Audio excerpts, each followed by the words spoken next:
Look, imagine being reborn into a fantasy world as a baby and having a system pop up in your brain. Except the stupid thing refuses to turn on for 16 years. 16. I spent 6 years of allowance money buying magic crystals just to feed this lazy piece of cosmic software like it was some kind of digital pet that only eats diamonds. But today the thing finally woke up. A little chime went off in my head, and suddenly I'm grinning like an idiot sitting by a frosty window in my family's castle. The origin completion system, it calls itself. Sounds fancy. Does absolutely nothing yet because my energy is at 0. Classic. Before I could even figure out what heart contracts meant, a maid knocked on my door and told me Dad wanted to see me in his study. Now, my father is the Viscount of Silvergrain, which is basically the breadbasket of the entire frozen north. We grow wheat while everyone else grows icicles. The whole territory is suspiciously prosperous for a place where winter shows up early and never really leaves. Here's the thing about my family. I'm the middle child. My older brother Kellen is the golden boy everyone's betting on, and my little sister is the spoiled princess. I'm just there, the human equivalent of a spare tire. My dad barely remembers to summon me for dinner, let alone private meetings. Something was definitely up. I threw on my cloak and walked through the castle corridors, collecting little bows and, young master, greetings from every servant I passed like I was some kind of noble Pokemon collecting polite nods. Up the stairs, past 2 guards in chainmail who clinked at me respectfully, and into the study. The room smelled like ink and burning pine, which would have been cozy if the mood wasn't heavier than a wet wool blanket. My brother Kellen was already there, dressed in formal clothes instead of his usual military gear, looking like someone had told him the dessert course was canceled forever. Dad sat behind his big desk, tried to smile at me, failed, and then dropped the bomb. War was coming. Apparently, some orc warlord had finally done what orc warlords do in every fantasy story ever. United a bunch of tribes, smashed through mountain fortresses, and started burning everything in sight. The Northern Grand Duke ordered every lord to personally lead troops to the front lines. Not just send grain and a few backup soldiers like we usually do. Nope. Dad himself had to ride out with 300 professional soldiers and 43 superhuman knights, plus 500 freshly conscripted farmers who probably couldn't tell a sword from a bread knife. My brother would run the territory while Dad was gone, and my job? Listen to your brother. That was it. The entire briefing for the spare tire. I sat there nodding like a good second son, but inside my brain, that brand new system was humming quietly, and I couldn't help thinking, maybe being the overlooked kid with a secret cheat code wasn't such a bad deal after all. Dad waved me out of the study like I was a fly buzzing around his wine glass. Run along. Martin, grown-ups are talking. Okay, he didn't say it exactly like that, but that was the energy. I bowed politely, stepped out, and the second that big oak door closed behind me, I was already speed-walking down the corridor with a plan cooking in my brain. See, my system had just told me it could do something called origin completion, basically fixing people who were powerful but somehow broken or incomplete. Think of it like being a magical mechanic, except instead of cars, I fix legendary warriors. The catch? I needed to actually find these people first. My first stop was Kalia, the castle butler. This man has been running the household for 20 years. He knows everything. How many logs are in the fireplace? How many eggs the cook cracked this morning? Probably even how many times my father sneezed last Tuesday. If anyone had intel on retired knights and wizards lurking around the territory, it was him. I found him hunched over a mountain of parchment, wearing reading glasses and looking like a medieval accountant having the worst day of tax season. He perked up when he saw me, gave me a perfect butler bow, the kind you could measure with a protractor, and asked how he could help. I told him I wanted a list of old knights and mages in our territory, specifically the ones who used to be somebody but had fallen off the radar. He looked at me like I'd just asked for a list of unicorns sorted by shoe size, but he did his job. Pulled out a communication crystal, basically a fantasy walkie-talkie, muttered into it, and got his answer in seconds. 321 registered veterans. Sounds promising, right? Wrong. 57 of them were bedridden. 78 more couldn't walk without someone holding them up. The rest were either comfortably retired with their kids or had enough savings to hire servants and were just vibing in their cottages, not touching a sword or spell ever again. My grand plan had just face-planted into a brick wall. I thanked Kalia, walked out without explaining anything, and I could practically feel his confused stare burning a hole in the back of my cloak. Time for Plan B. I grabbed 5 of the best soldiers I could find, full chainmail, swords on their hips, the whole intimidating package, and rode into town. Silvergrain City was buzzing with its usual winter energy, smoke pouring out of every chimney, merchants yelling about their goods while bundled up like human burritos, the occasional rich guy trotting by on horseback wearing enough fur to make a bear jealous. My eyes landed on a tavern called the Rose and Golden Dragon. Perfect. If you want to find washed-up legends, mysterious strangers, or anyone with a dramatic backstory, you go to a tavern. That's like Fantasy World 101. The moment I pushed through that heavy door, the entire place went quiet. Every eyeball in the room swiveled toward me. Can't really blame them. I walked in wearing a fancy cloak with my family crest embroidered on it, fur-trimmed collar, and 5 armored soldiers standing behind me like I was a boy band with a very aggressive security team. Not exactly blending in. The tavern owner, a big guy with a beard that looked like it had its own ecosystem, practically sprinted over, tripping over his own enthusiasm. "Oh my, a noble lord. Please, upstairs, best seats, finest ale." I told him to relax, pointed at a table near the fireplace, and ordered some beer and snacks like a normal person. He looked mildly heartbroken that I didn't want the VIP treatment. Now here's where it got interesting. While everyone was busy pretending not to stare at me, I quietly opened up my system interface in my head and asked, "Hey system, can you scan this building for anyone gold rank or above with a damaged origin?" And the beautiful thing beeped back. Yes, it could. It just needed a tiny bit of energy, which it could slowly recharge from the ambient magic floating around. Like a phone on low-power mode leeching off the universe's Wi-Fi. I picked up my ale, took a casual sip, and pretended to people watch while secretly waiting for the scan results. Just a totally normal 16-year-old noble, definitely not running magical radar in a pub. That's when the entertainment started. Some drunk old man in the corner was banging on the table, spraying spit everywhere, shouting about how he once split an orc shaman's skull open with a single sword strike. "Back in my day," he yelled, "the Grand Duke himself called me Sir Holy Knight." The whole tavern erupted in laughter. "Old Baron, you can barely hold your cup without shaking, and you want us to believe you fought orc shamans. The Grand Duke called you a holy knight? Sure, and I'm the Emperor's secret twin." Everyone was roaring. But me? I just sat there sipping my ale, watching that trembling old drunk with brand new eyes, thinking, what if he wasn't lying? Right on cue, the system pinged in my head like a notification from the universe's most useful app. It confirmed everything. Old Baron wasn't just a drunk with a big mouth. He was a former Holy Domain Knight, which, for those keeping score, is basically a walking nuclear weapon in this world. The kind of guy who could split magical beasts in half and have Grand Dukes treating him like an equal over drinks. But some nasty curse had drained every drop of power from his body. And while he was lying there helpless, his enemies swooped in, killed his students, wiped out his family, and left him alive on purpose, just to watch him rot. That's not revenge, that's psychological warfare with a side of evil. The system laid out the repair bill, 100,000 energy units. To put that in perspective, that's roughly half a year's worth of magic crystal reserves for our entire territory. My wallet didn't just cry. It filed for bankruptcy and moved to another country. But here's the thing. Holy Domain Knight. Restore to peak combat power. Those words were bouncing around my skull like pinballs.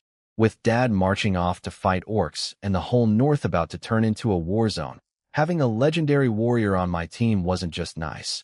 It was potentially the difference between our family surviving or becoming a historical footnote. I looked at Old Baron, passed out cold on the tavern floor, snoring like a chainsaw with a drinking problem, drool and wine mixing on his chin. Everyone else saw a pathetic old drunk. I saw the world's greatest fixer-upper project. Take him back to the castle, I told my guards, keeping my voice low and casual. Get him a clean room, a bath, and have a doctor check him out. When he wakes up, I want to talk to him. My lead guard looked at me like I'd just asked him to adopt a raccoon. But he was trained well enough not to question the boss's kid, so he just nodded and got to work. Meanwhile, I ran the system scanner across every other person in the tavern. The results were underwhelming. Bronze rank knight, No defects, limited potential. Regular mercenary, not even supernatural level. Civilian, zero talent. It was like scrolling through a dating app and getting nothing but meh. Not a single mage either. This fishing hole was tapped out. Time to cast my net somewhere bigger. Where to next, young master? My guard captain asked as we stepped outside. The auction house. The biggest one in town. He gave me a look. The auction house was where rich people went to buy luxury goods, rare materials, and slaves. I'd never set foot in one before, so his confusion was completely justified. But I wasn't going there to shop for fancy daggers or exotic pets. Here's my logic, and I was pretty proud of it, honestly.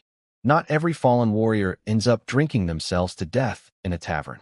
Some of them get captured in battle, framed by rivals, or just have catastrophically bad luck, and they end up on the auction block. Stripped of their power, sure, but still carrying decades of combat instincts, magical knowledge, and maybe even lost techniques in their heads. Their diamonds covered in mud, and the auction house was the biggest mud pile in town. We rode through the frozen streets until we hit the fancy district. The Golden Scales auction house was a 3-story stone building that screamed money louder than anything else on the block. The doorman practically tripped over himself rushing to hold our horses, all smiles and bowing. Inside, the main hall was already packed. Some auctioneer was up on stage, sweating through his sales pitch about a ruby-encrusted dagger. I ignored all the ground floor nonsense and headed straight upstairs to the VIP box, because apparently being the Viscount's son gets you the penthouse suite at the auction house.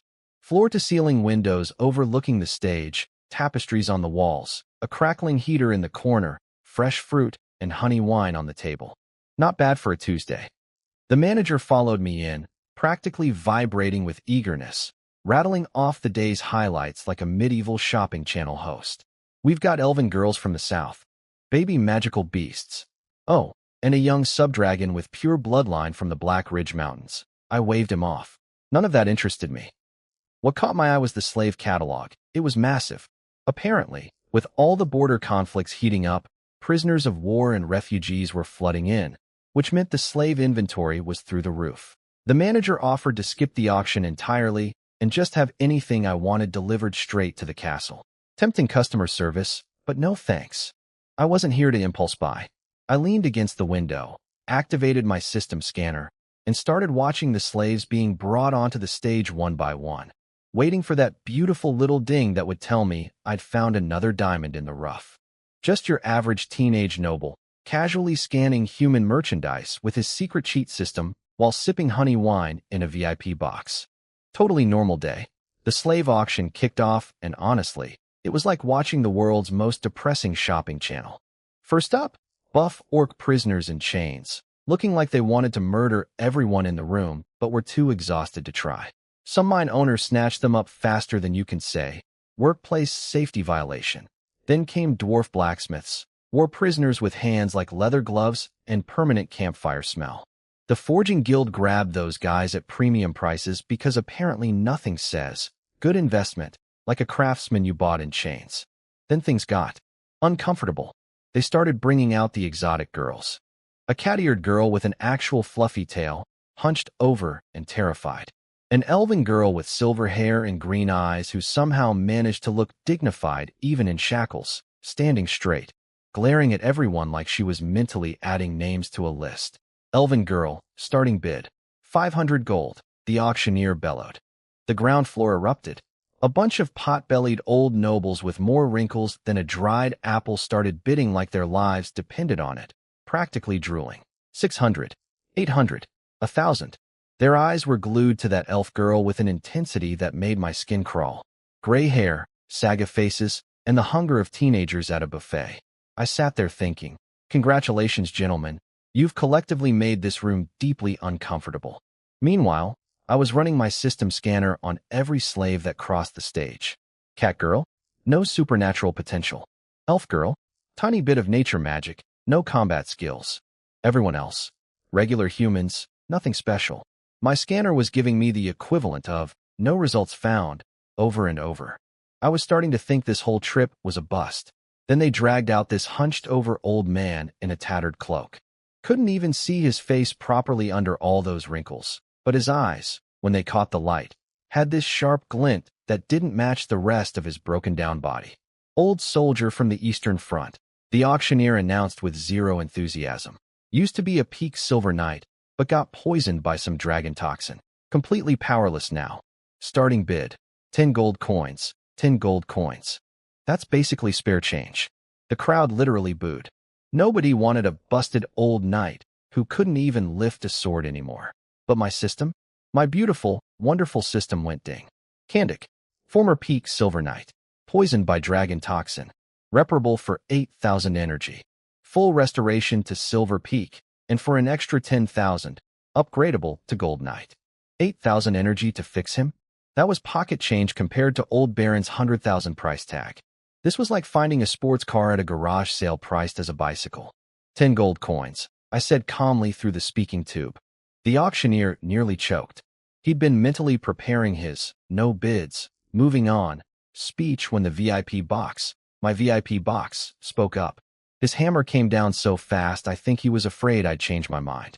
Sold. To the gentleman in box 1. Every head in the room swiveled up toward my window. I could practically hear the collective thought bubble. The Viscount's kid just paid 10 gold for a crippled old man. Has he lost his mind? The other nobles made a silent pact right then and there. Whatever box 1 bids on, stay away. Nobody wants to accidentally outbid the local lord's son over a piece of junk and end up on a political hit list. Being smart about self-preservation, the one skill every noble masters by age 12. The auction manager sidled up to me, bowing so hard I thought he'd fold in half. Excellent eye, young master. Shall I put him in the servant quarters? No. Clean room. Send a doctor. Same deal as old Baron. My growing collection of broken old men was getting its own medical ward apparently. After that, they paraded a bunch more knight prisoners across the stage. Squires, low-rank iron knights. Technically supernatural, but barely damaged and way overpriced. Why blow hundreds of gold on someone who barely needs fixing when I could save that money from magic crystals to power my system? Basic economics, people. I was about to call it a day when they brought out one last gem. A shuffling old man in a mage's robe, so faded you couldn't tell what color it used to be. His fingers still had faint magical tattoo patterns, the only evidence he'd ever been anything more than a sad old grandpa. The auctioneer perked up for this one. Ladies and gentlemen, this one's special. Gold rank Grand Mage from the Eastern Front. Had his magic core physically shattered by the legendary spell breaker, Night Naga herself. Can he cast spells again? Probably not. But, dramatic pause while the crowd groaned. Everything he knows is still in his head. Gold-level magical knowledge. People. Buy him as a tutor for your kids, and save yourself years of expensive academy fees. He's a walking encyclopedia that eats bread instead of batteries. That actually got some attention. A merchant bid 50 gold for his kid's magic education. A minor noble jumped in at 60. The price crawled up to 80. My system had already delivered the verdict. Cyrus. Former gold rank elemental mage. Magic core physically destroyed. Reparable for 20,000 energy. Full restoration to peak power. 20,000 was steep. But a gold rank mage? In the north, where mages are rarer than polite orcs. That wasn't just valuable, that was game-changing. 100 gold, I said through the tube. Dead silence. Again, the bidders looked at each other, shrugged, and sat down. Fighting with box 1 over a broken mage? Not worth the political headache. The auctioneer glanced backstage, got a nod, and slammed his hammer down with a grin. Sold. 100 gold. The auction manager was now looking at me like I was either a genius or completely insane. Young master, you seem to have a taste for, unique acquisitions today. I told him to set up the mage the same way. Clean room, doctor, the whole package, and added that I owed the auction house a favor. He waved that off with practiced politeness, but I could see the gears turning behind his eyes. The Viscount's second son just spent his afternoon collecting broken old men like they were rare trading cards. Something was definitely up. I walked out of the auction house as the sunset painted everything orange and gold. 3 investments in one day. A cursed holy knight drowning in booze, a poisoned silver knight nobody wanted, and a shattered gold mage sold for pennies. To everyone else, I just bought the fantasy world equivalent of 3 junked cars. But I knew what was under those hoods. Now I just needed magic crystals. Mountains of them. And with Dad leaving for war in 3 days, The clock was already ticking. Time to go home and figure out how to fund the most ridiculous repair shop in the history of this continent. Apparently, news travels faster in a castle than gossip at a hair salon. Within minutes of me getting back, Dad and Kellen already knew about my little shopping spree. I wasn't in the room, but I can imagine exactly how that conversation went. Dad probably looked up from his war map, sighed the sigh of a father who's given up understanding his second child, and said something like, "Your brother is at it again." Kellen, ever the responsible golden boy, probably listed my purchases like a disappointed accountant. One drunk who claims he's a holy knight. One crippled soldier nobody wanted. One mage whose magic core got smashed like a dinner plate. Their verdict? I was harmless but silly. Dad figured I'd get bored in a week. Kellen mentally filed it under, not my problem, because he had an entire territory to manage once Dad left for war. They both agreed the gold mage might be useful as a tutor. Maybe, but the other two were completely worthless. Just Martin being Martin, wasting pocket money on broken toys. The beautiful irony? They had absolutely zero idea that these three useless old men were going to become the most important people in the entire territory. But that's a surprise for later. Back at the castle, I marched through the courtyard with my two new acquisitions hobbling behind me and called for Kalia. The butler materialized like he always does. I swear this man has teleportation magic he's not telling anyone about, and I gave him my instructions. Set them up in the side building. One private room each. Working space, kitchen, bathroom, the works. And from now on, they're officially my personal guards. Pay them senior guard wages. Kalia looked at the limping old soldier and the hunched-over mage, then looked at me, then looked at them again. I could see his brain short-circuiting. These two couldn't guard a sandwich, let alone a nobleman. One could barely walk. The other looked like a strong breeze might finish him off. But Kalia is a professional. He swallowed his confusion, bowed, and went to make it happen. 10 out of 10 butler performance. Would recommend. I was about to take my new recruits to my room for a private chat when the universe decided I hadn't been embarrassed enough today. Second brother, you're such a waste of space. Always bringing home weird people. My little sister Tia, standing in the hallway with her hands on her hips like a tiny, angry landlord. And right next to her was, okay, pause. Standing beside my bratty sister was a girl in a light blue noble dress, with pearls in her hair and the kind of quiet elegance that made the whole hallway feel classier just by her being in it.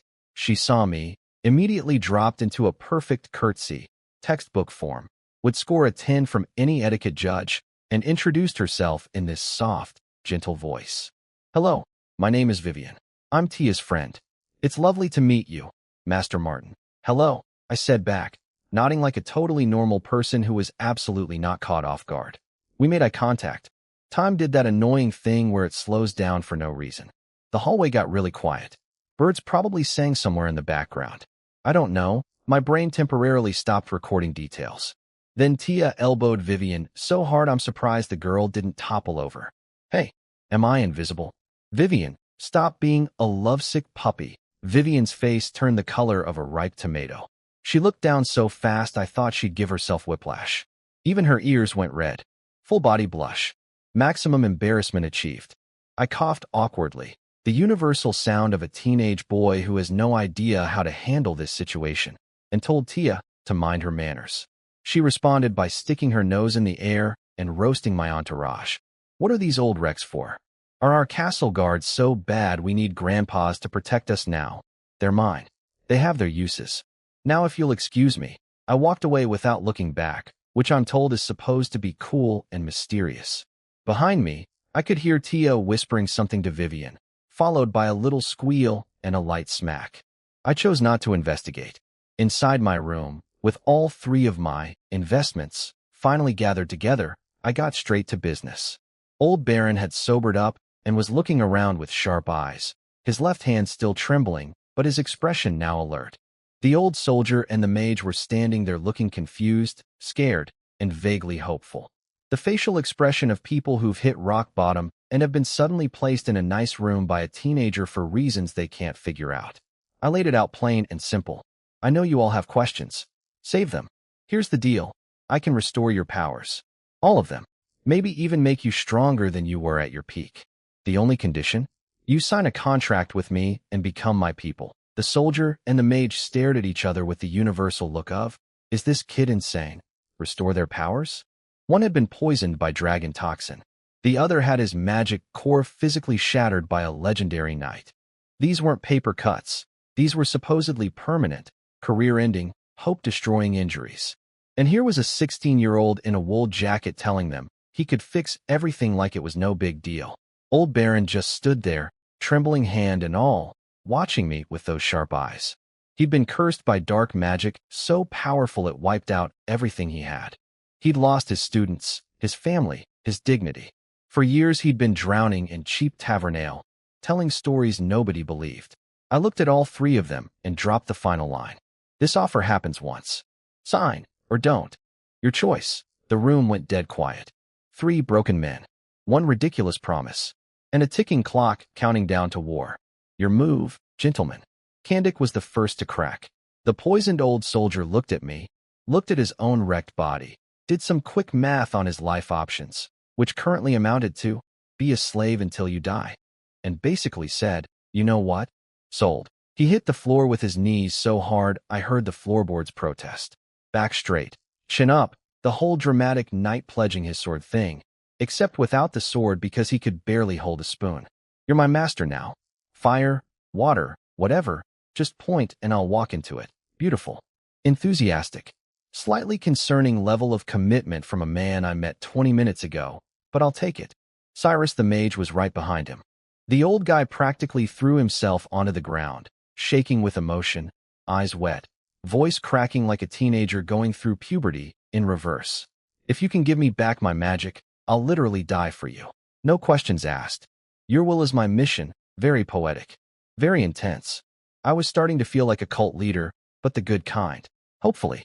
Then there was Baron, still standing, arms crossed, looking at me like a grumpy professor evaluating a student's terrible thesis. You know what I am? He asked. Holy Domain Knight, I said, like I was reading off a grocery list. The room exploded. Well, not literally, but Kandik and Cyrus whipped their heads toward Baron so fast they probably gave themselves neck injuries. Their jaws dropped in perfect unison. This whole time they'd assumed he was just another washed-up old knight. And now they find out he was a Holy Domain warrior? That's like discovering the homeless guy sleeping on the park bench used to be a 5-star general. Even broken and cursed, a Holy Domain knight is supposed to be miles above their level. Baron ignored their staring and hit me with the hard question. Do you know who my enemy is? He didn't wait for my answer. My enemy is also a Holy Domain knight. The temperature in the room dropped about 10 degrees. Kandik and Cyrus went pale. 2 Holy Domain knights at war with each other. That's the kind of drama that destroys entire kingdoms. Getting involved with Baron meant potentially painting a giant target on my family's back. A Viscount's territory would be collateral damage, like an ant colony caught between 2 elephants having a disagreement. Baron stared me down. Knowing this, you still want me? Now, this was my moment. I could have panicked. I could have done the math and backed away.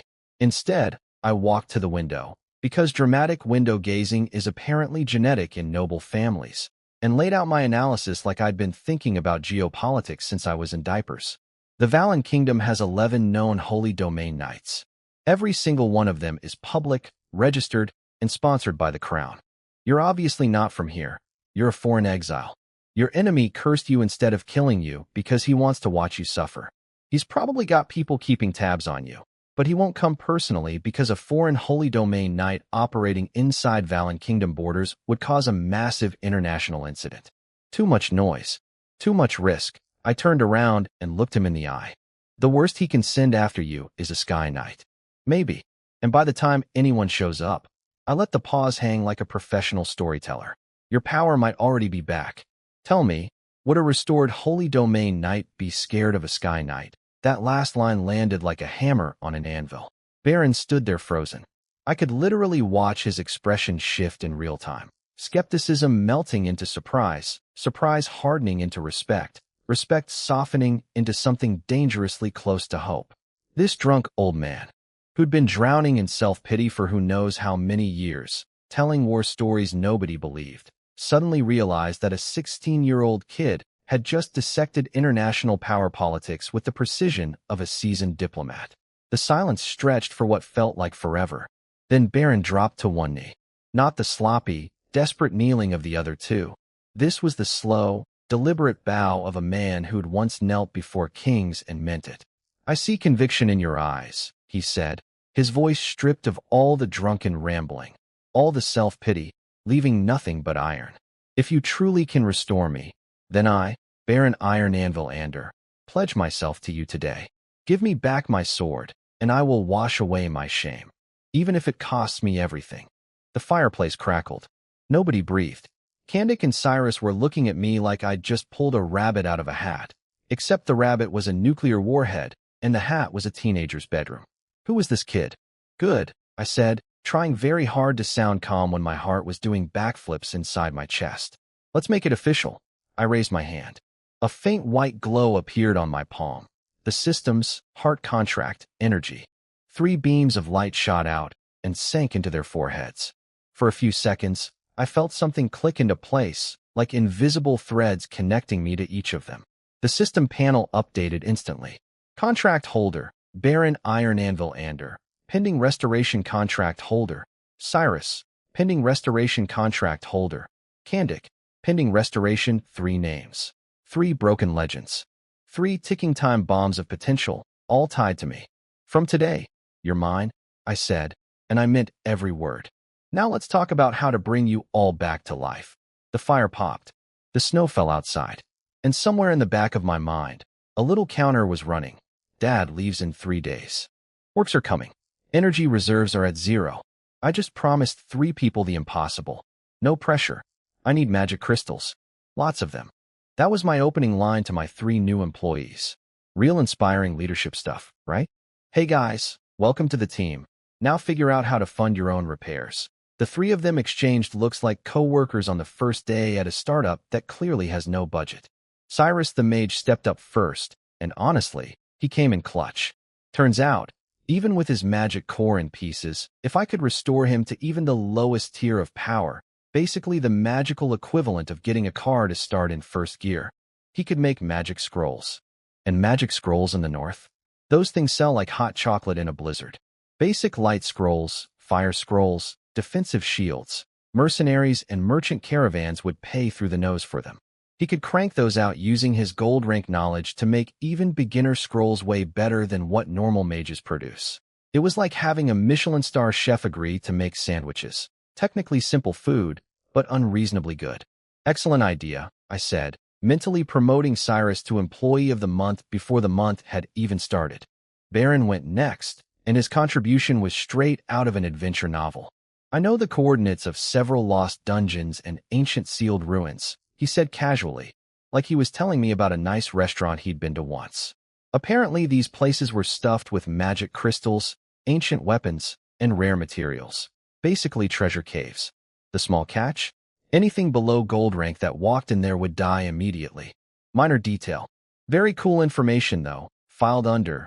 Use later when my team isn't held together by duct tape and prayers. Then it was Candic's turn. Poor guy opened his mouth, closed it, looked at the other 2, and wilted like a flower in winter. Cyrus had a money-printing skill, Baron had a treasure map collection, and Candic had battlefield experience, which is great and all, but you can't pay for magic crystals with war stories. I let him off the hook. "Don't worry about it. Once you're restored, you'll earn your keep on the battlefield." He straightened up like I'd just pinned a medal on his chest. Sometimes people just need to hear they're not useless. The plan crystallized. Pour everything into Cyrus first. Get him making scrolls. Use scroll money to buy crystals. Use crystals to power the system. Restore Baron and Candic. A beautiful self-sustaining cycle. Like a perpetual motion machine, except instead of physics, it runs on capitalism. I sent them off to their new rooms and went to check my personal finances. Pulled open my bottom drawer, untied my little leather pouch, and watched about 30 gold coins roll out onto the bed, plus some sad silver and copper stragglers rattling around at the bottom. I stared at that pathetic pile. I needed thousands. I had pocket change. This was like trying to fund a space program with a lemonade stand. I couldn't just raid the family treasury. That would raise every red flag in the castle. But then it hit me. Kellen, my big brother, was now running the territory's finances. And Kellen, for all his golden boy seriousness, was a businessman at heart. If I pitched this right, he'd see dollar signs, sorry, gold coin signs, and jump in. I marched to his study, knocked, and walked in to find him drowning in account books. The man looked like he was personally fighting every number on every page. "I want to make a deal with you," I said, sitting down like I was walking into a boardroom presentation. Then I pitched him the scroll business. Market demand, profit margins, production capacity. I laid it all out cleaner than a merchant guild proposal. Kellen's face went from, "Why are you bothering me?" to, "Wait, this is actually good," in about 30 seconds. Here's the thing about magic scrolls that made his eyes light up. They're absurdly profitable. The barrier to entry is insanely high because you need specialized training, expensive materials, and years of practice. Most families can't even afford the practice materials, let alone production. A single basic scroll sells for 20 to 80 gold.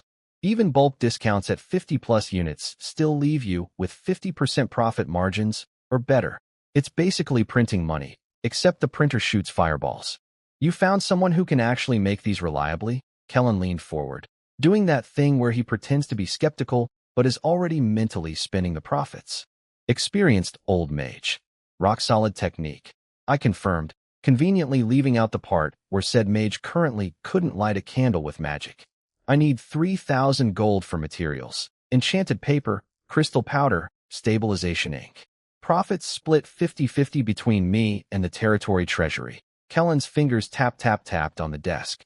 3,000 gold was real money, but the return was obvious. With war coming, the territory needed cash reserves badly. This was too good to pass up, and he knew it. "Deal," he said. "Then, 2 conditions." I braced myself. "First, all scrolls go to our military first, at bulk pricing. Completely reasonable." I nodded. "Second," he paused, and I swear I saw the corner of his mouth twitch. 70-30. "Your favor. You've been working hard." I blinked. My straight-laced, by the book, golden child brother had just given me the better end of the deal. Out of nowhere. No haggling, no squeezing, just generosity. I'd walked in offering him 50%, and he voluntarily took less. Maybe the golden boy had a soft spot for his weird little brother after all. I walked out of that study with 3,000 gold coins of funding secured, a business plan in motion, and a grin I couldn't wipe off my face. Behind me, Kellen went back to his account books, probably already penciling in projected scroll revenues for next quarter because that's exactly the kind of person he is. The checklist was coming together. 3 legendary fighters under contract. A scroll business about to launch. A big brother unknowingly bankrolling the most ambitious restoration project in continental history. Now I just needed to actually restore Cyrus before any of this mattered. No big deal. Just casually rebuild a shattered magic core using a system I barely understand with energy I don't have yet, using money I just borrowed. Entrepreneurship is fun. Let me tell you about the moment I learned my brother is a financial predator disguised as a nice guy. When Kellen said 70-30, my brain immediately did happy math. 70% for me. Big bro really does care. I was already mentally spending my 70%, probably grinning like an idiot, when I opened my mouth to thank him. "Thanks, bro.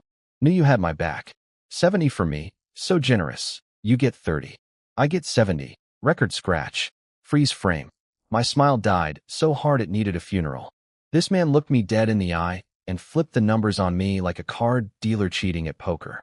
I walked in offering 50-50 and somehow walked into a worse deal than the one I proposed. How? I went full haggling mode. "Kellen, come on. I'm the one doing everything. Finding the mage, buying materials, managing production. I'm basically running an entire business, and you want to pay me like an intern? At least 50-50. He hit me with the guilt trip cannon. War expenses, military funding, medical supplies for wounded soldiers. The territory needs every coin. Then the classic older sibling power move. If you don't like it, we can just not do the deal at all. That's blackmail. That's what that is. Financial blackmail wrapped in a responsible big brother wrapper. I caved. Obviously. What was I going to do? Storm out dramatically and fund this operation with my 30 gold coins and good vibes. Fine. 30%. But only because you're my brother. I grabbed the authorization note and headed for the door, then turned around for one last shot. Next time, 50-50. I mean it. Kellen just shook his head and smiled. He knew and I knew and he knew that I knew. He'd completely destroyed me in that negotiation. But whatever. 30% of something beats 100% of nothing. And secretly, I was already planning to go solo once Cyrus could make the expensive stuff. Sorry, bro. Capitalism waits for no sibling bond. I speed-walked to Kalia's office and slapped Kellen's note on his desk like I was serving a legal document. The butler glanced at it. 3,000 gold. His eyebrow twitched, the butler equivalent of screaming. What? But he kept his composure. Professional to the bone. First order, I announced. 1,000 gold worth of low-grade magic crystals. Go. Kalia whipped out his abacus. Yes, an actual abacus. This world doesn't have calculators. And started clicking away like a medieval accountant on espresso. Current market price, 28 gold per crystal. 1,000 gold gets you 36 crystals. Total comes to 1,008 gold. I'll round down to 1,000 as a courtesy. I stared at him. Kalia, my man, my guy, can't you round up? Make it 40. No. Treasury rules. No unauthorized credit extensions. This butler runs a tighter ship than a bank. I've seen loan sharks with more flexibility. Fine. 36. I sighed the sigh of a man being nickeled and dimed by his own household staff. Second order, another 1,000 gold, also magic crystals. Same grade. Third order, last 1,000 gold, convert it all into scroll-making supplies. Enchanted paper, crystal powder, stabilizing ink. Whatever you've got, pile it up. His fingers flew across the abacus again. 35 more crystals from the second batch, bringing your total to 71. Materials, 100 sheets of enchanted paper in stock, 5 pounds of crystal powder, 3 bottles of stabilizing ink. I'll send someone to sweep the city shops for more and have everything delivered to the side building tonight. You're stingy, but you're efficient. I'll take it. 71 crystals. Quick mental math through my system. That's roughly 7,000 energy points. Cyrus needed 20,000 for a full restoration, so I was barely at a third. But 7,000 was enough to get him back to bronze level. Just enough magic juice to start cranking out scrolls. It wasn't a solution, it was a spark plug. Get the engine turning, make scrolls, sell scrolls, buy more crystals, feed the system, restore more power, make better scrolls. The beautiful hamster wheel of profit. A little while later, 2 guards staggered in carrying a wooden crate that was clearly testing their life choices. Inside, 71 low-grade magic crystals, neatly arranged and glowing pale blue like the world's most expensive nightlight collection.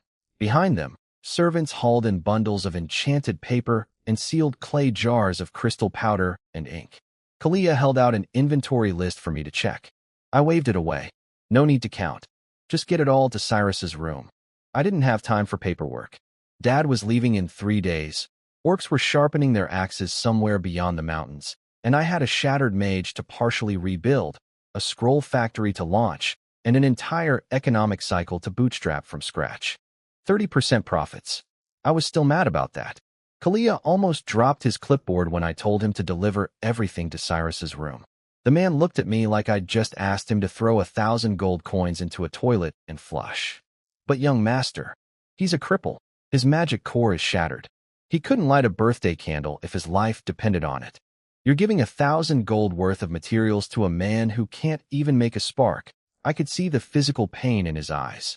This was a butler who counted every log in the fireplace. And here I was casually handing a small fortune to what he considered a magical vegetable. In his mind, I might as well have been setting the money on fire. At least fire provides warmth. Kalia, not your problem. Just do it. And keep your mouth shut about this. Nobody else finds out. He nodded with his face, but his brain was already composing the emergency report to Dad and Kellen. I could practically see the words forming behind his eyeballs. Dear Lord and young master, your second son has lost his mind. Please intervene before he bankrupts us. Sincerely, your deeply concerned butler. I knew he was going to snitch. I just needed him to be slow about it. I headed to the side building where Cyrus was set up. His room was small but clean. The servants had done a decent job getting his little workshop ready, with enchanted paper stacked neatly on wooden shelves and materials organized in a way that would make Kalia proud. When I walked in, Cyrus was sitting at the table, running his fingers over a blank sheet of enchanted paper like a blind man touching a loved one's face.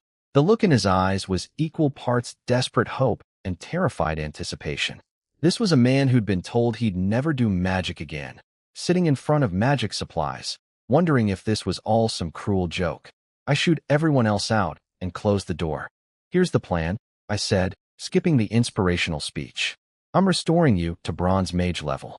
Right now, you'll be able to sense magic elements again and start making basic scrolls. In return, you work like your life depends on it. Because frankly, all of our lives might." Clear. Cyrus hit the floor so fast his knees probably left dents. "Master, I'll work day and night. I won't sleep. I won't eat.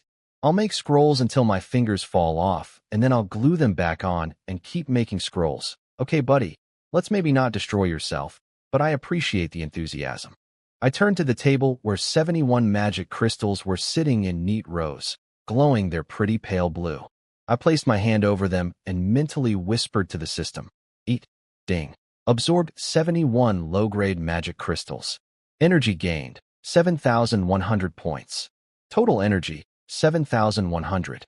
Just like that, 71 crystals turned into a pile of gray dust. 1,000 gold coins worth of magical energy, gone in seconds. Somewhere in the castle, I'm pretty sure Kalia felt a disturbance in his accounting soul and shuddered without knowing why. I placed my palm on top of Cyrus's head, which I realize sounds weird, but magic restoration apparently requires the blessing a small child pose, and gave the command. System, spend 7,100 energy. Repair Cyrus's magic core. Restore to bronze mage level. Ding. Beginning restoration of contract holder Cyrus. Consuming 7,100 energy points. Warm white light flowed from my hand into his body. Cyrus gasped, then shuddered, then started making sounds that were honestly a little uncomfortable to witness. Somewhere between religious ecstasy and a man who just stepped into a hot bath after 10 years of cold showers. I can feel them," he whispered, his voice cracking. "The elements. Fire, water, wind. They're coming back. They're all coming back." Tears were rolling down his wrinkled cheeks. His hands were shaking, but not from weakness this time. From pure, overwhelming emotion. Imagine losing the ability to see colors, spending years in gray, and then suddenly someone flips a switch and the whole rainbow slams into your eyeballs at once. That's what was happening inside this old man's soul. The process took about 15 minutes.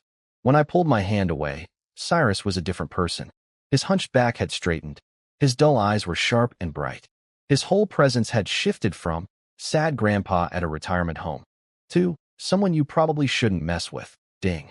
Restoration complete. Contract holder Cyrus. Magic core repaired to bronze mage level. He stood up slowly, flexed his fingers a few times like a pianist warming up, then pointed one bony finger at a candle on the table. Poof! A tiny flame sparked to life, steady and clean. "I did it," he breathed. "I really did it. It was literally just lighting a candle. The most basic magic trick in existence. A party trick that first-year magic students learn in their first week.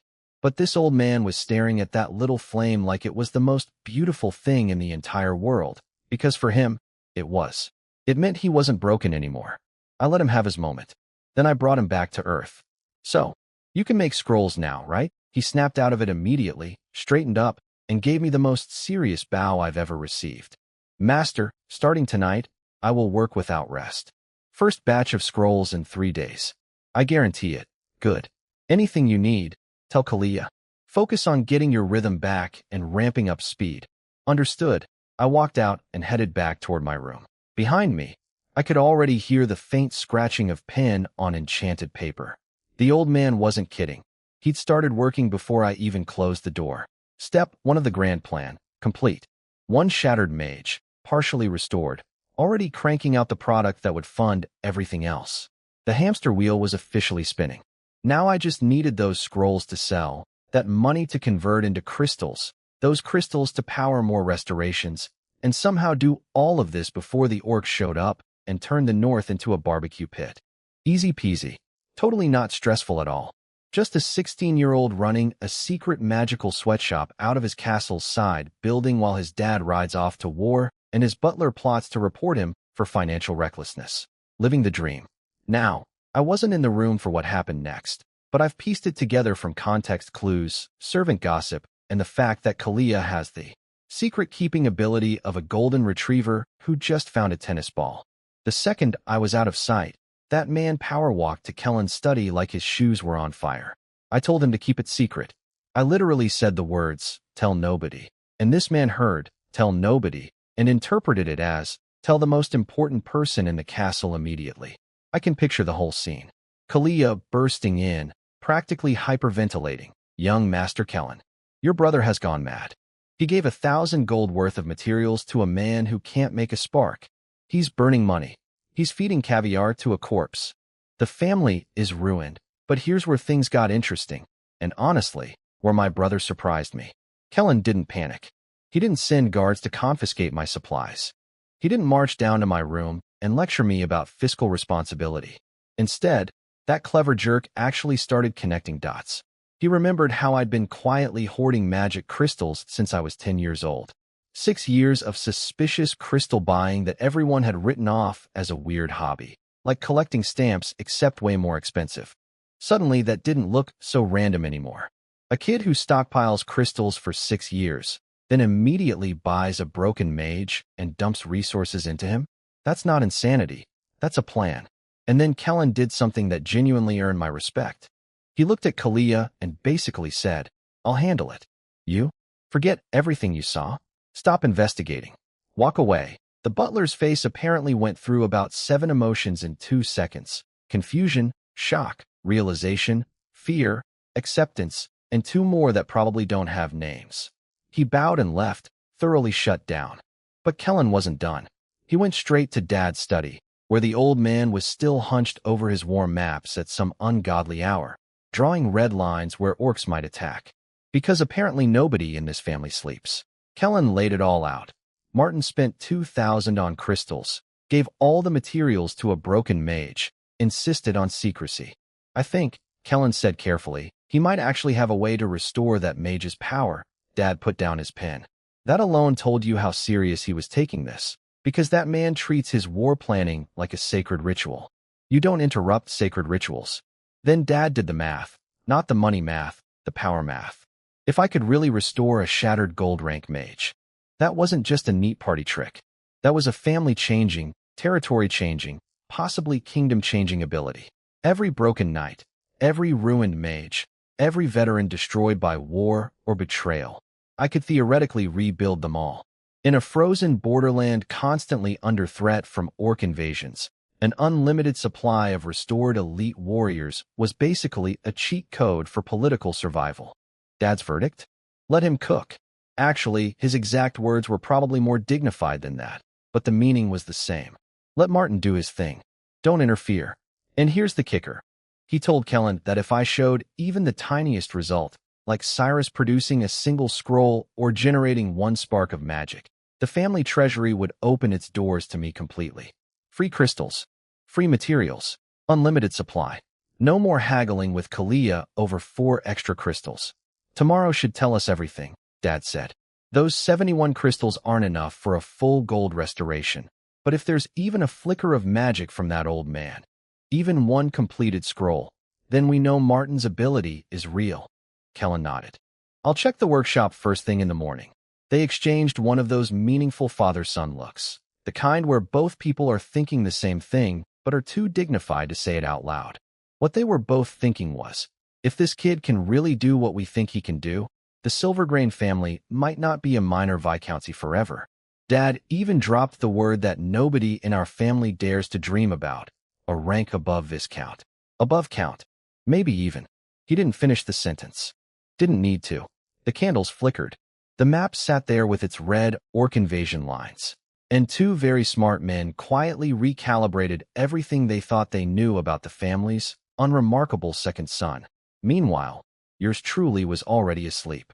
Completely unaware that my cover was half blown, my family was secretly rooting for me, and the treasury was about to become my personal candy store. And down in the side building, Cyrus was still awake, hunched over his work table, a faint glow dancing at his fingertips as he carefully traced magical patterns onto enchanted paper. His first light scroll was already taking shape. The old man hadn't lied. He'd started working before the ink on my boot prints dried. The hamster wheel wasn't just spinning anymore. It was about to go turbo. I woke up before the sunrise like a kid on Christmas morning. Couldn't sleep. Couldn't wait. Threw on a gray robe, wolfed down some toast and hot milk, and practically jogged to the side building. When I pushed open Cyrus's door, I walked into something beautiful. Baron and Kandik had beaten me there. Both of them were standing frozen, staring at Cyrus's hands like they were watching someone perform a miracle, which, technically, they were. The old mage had a soft white glow swirling around his fingers. Light magic. Basic stuff. But yesterday this man was a magical zero, and now he was casually spinning elements like he was stirring coffee. Kandik was literally trembling. I could see his lips moving. It's real, while his hands unconsciously patted his own poisoned body, probably thinking, if Cyrus can come back, maybe I can too. The hope radiating off this man was almost blinding. And Baron? The terrifying former Holy Domain knight who once split orc skulls for a living? Crying. Full-on tears rolling down his wrinkly face. Not the dramatic movie kind. The ugly, messy, I'd given up on everything and now someone just told me there's still a chance kind. This man had spent years picturing himself dying as a drunk nobody in a tavern, and now he was watching the impossible happen 3 feet in front of him. I would have felt emotional too, except Cyrus interrupted the moment by pointing at the table and saying, "Hey, stop staring at me. Look at these 5 completed light scrolls, sitting there in a neat row. Enchanted paper covered in clean, precise magical patterns, still faintly glowing with residual energy. 5 scrolls, in one night. From a guy who couldn't light a match 24 hours ago. 5 in one night." Baron picked one up and examined it like a jeweler inspecting a diamond. Even at his peak, most bronze mages would struggle to match that production speed. Cyrus grinned, the happiest broken old man you've ever seen. The energy the master gave me didn't just fix my magic core. My mental focus is actually sharper than when I was young. Give me enough materials, and I can go even faster. That's when I made my entrance. Looks like we're in business. All 3 of them spun around and bowed. Master, in perfect unison, like a choreographed boy band, except instead of teenagers, it was 3 senior citizens with various disabilities. I picked up a scroll, pushed a tiny bit of energy into it, and the whole room lit up with soft white light. Clean. Stable. Way better quality than what a normal bronze mage would produce. Cyrus was basically making gourmet food at fast food speed. This was going to print money. So, Cyrus asked carefully, "These scrolls can get us more crystals?" "Absolutely." I looked at Baron and Kandik, who were both radiating. "Please say it's our turn soon." Energy so hard it was almost visible. "Relax, you two. Once the scroll business is rolling, you're next in line." They exchanged a look, the kind of look soldiers give each other before a battle. Not fear. Determination. These 3 broken men had just hitched their entire futures to a 16-year-old kid, and for the first time, it didn't feel like a gamble. Then footsteps outside. Heavy ones. With purpose. Kellen walked in with 2 guards and immediately zeroed in on the scrolls like a heat-seeking missile locked onto Prophet. Then his eyes shifted to Cyrus, and I watched my big brother's brain short-circuit in real time. He could feel it. The bronze-level magical energy humming around Cyrus.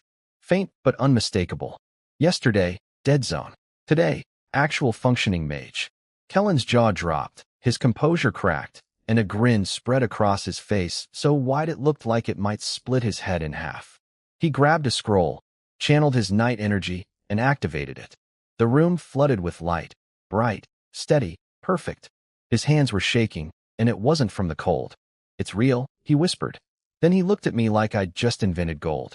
"Martin, you actually did it." I shrugged, playing it cool. "Just the beginning. Bro Cyrus is only at bronze level. He needs way more resources to make higher-grade scrolls. Which means, resources are not a problem." Kellen cut me off so fast I almost got whiplash. The man who'd haggled me down to 30% yesterday was now throwing open the treasury doors like a game show host revealing the grand prize. "Magic crystals? Take them. Materials? Name it.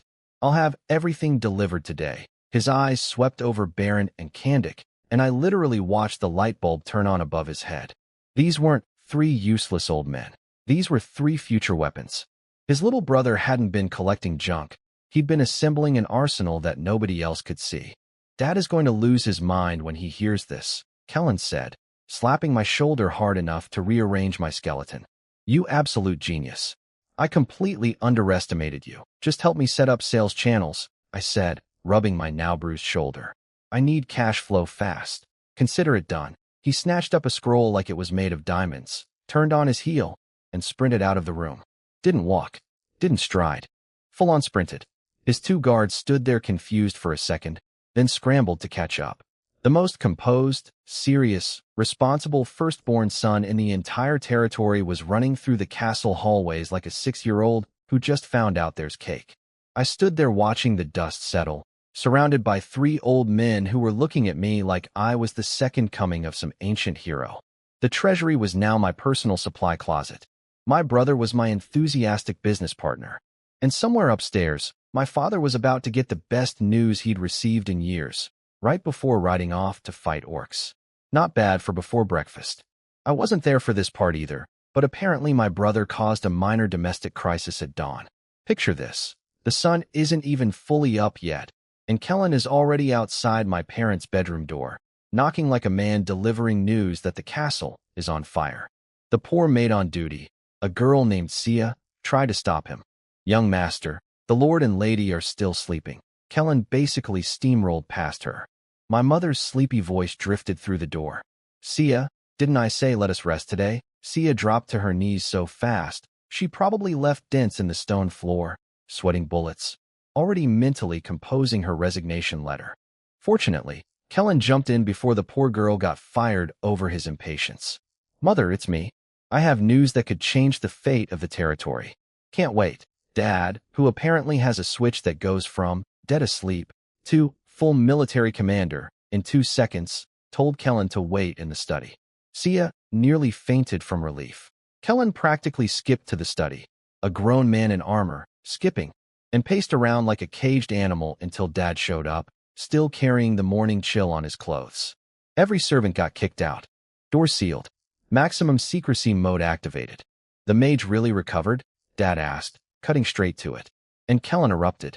I mean, this is a guy who normally speaks in careful, measured sentences like a diplomat reading from a script. But that morning, he was talking so fast he was tripping over his own words. Yes, father. The gold mage whose core was shattered. He's back to bronze level. He made 5 scrolls overnight. Quality scrolls. I activated one myself. It lit up the entire room. Martin did it.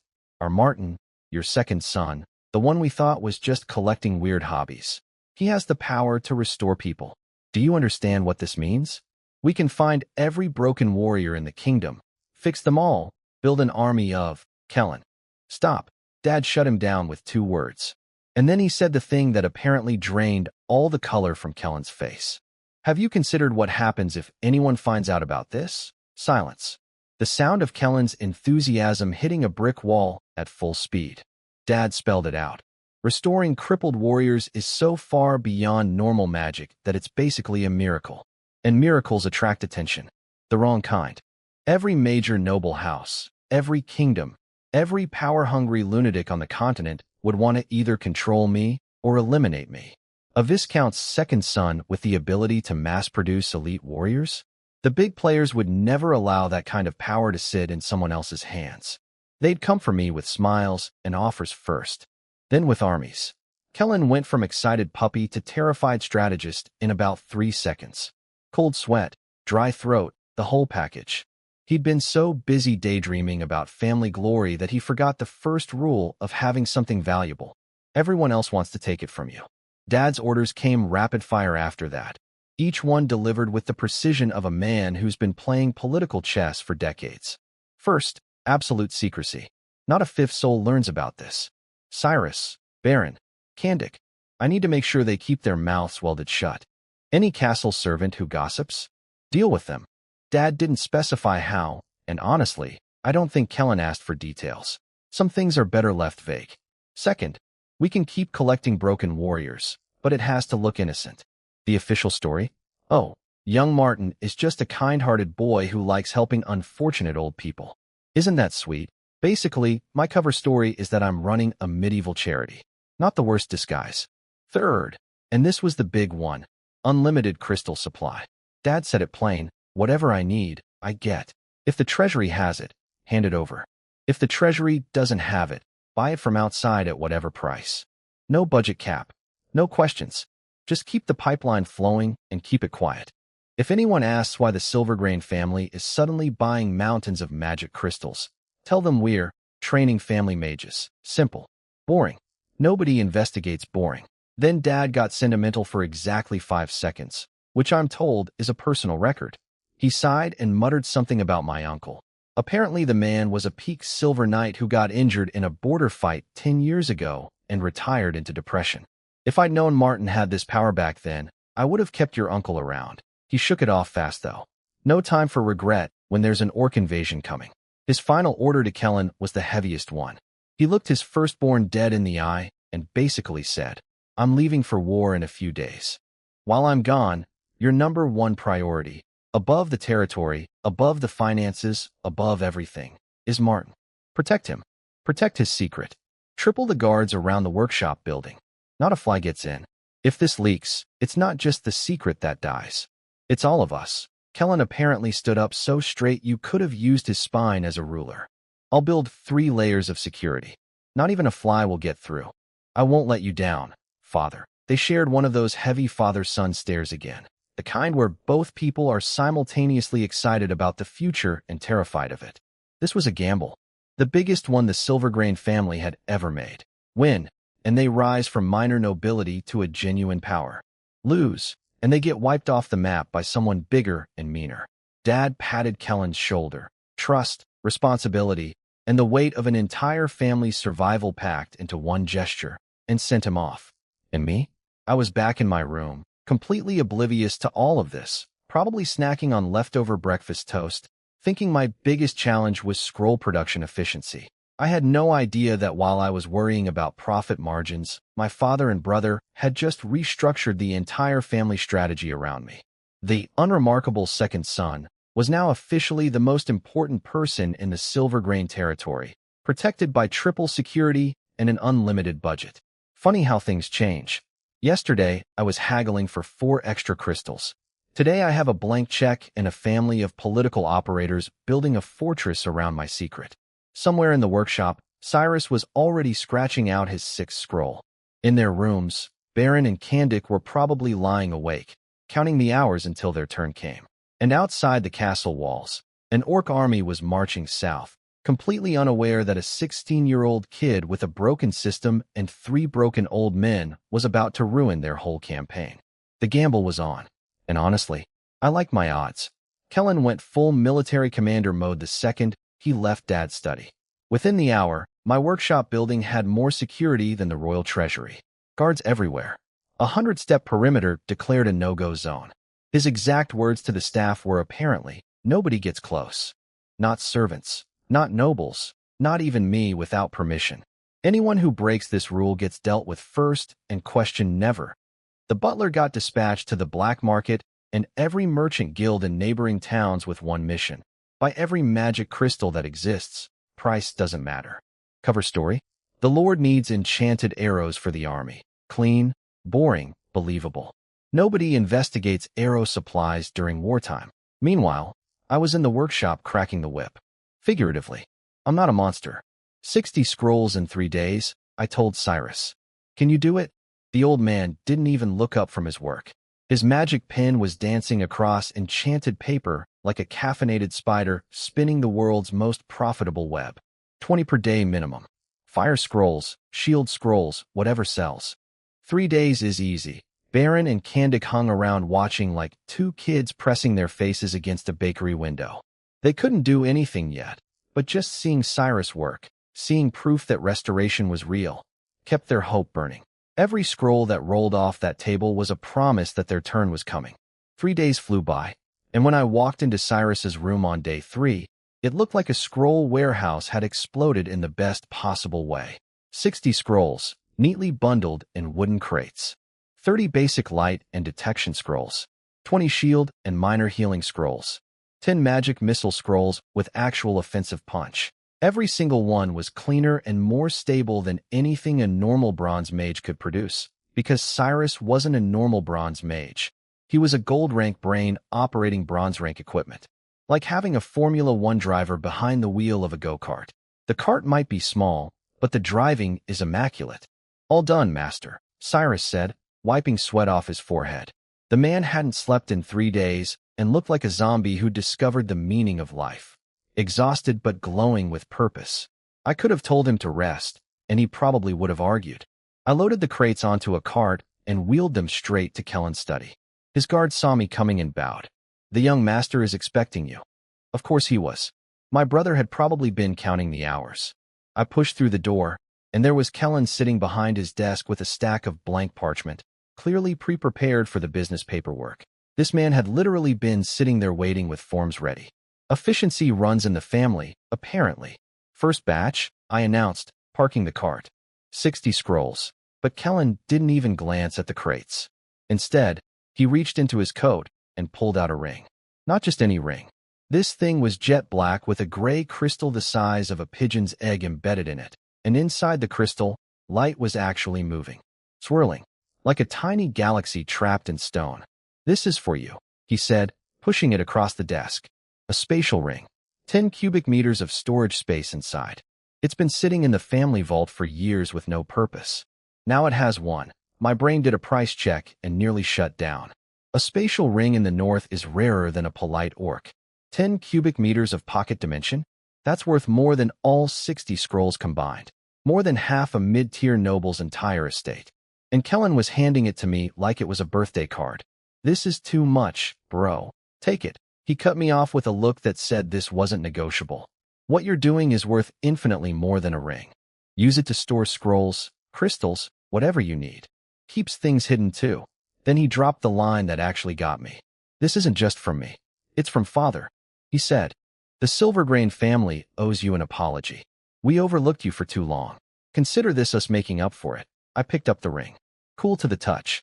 The moment my finger brushed the crystal, I felt a faint mental connection click into place, like the ring recognized me as its owner. Done. Mine. 10 cubic meters of invisible storage space, just like that. Something warm spread through my chest, and for once it wasn't the system doing anything. It was just knowing that Dad and Kellen actually saw me now. Not as the spare tire. Not as the harmless second son with weird hobbies. They saw what I was building, and they believed in it enough to bet the family's future on me. "Tell Cyrus he did well," Kellen said, finally eyeing the crates with a satisfied smirk. "I'll handle the sales. Crystals and gold delivered to you by evening. Oh, and more enchanted paper and ink are already on their way to the workshop." "Thanks, bro. Don't thank me. Just keep delivering." He slapped my shoulder, gentler this time.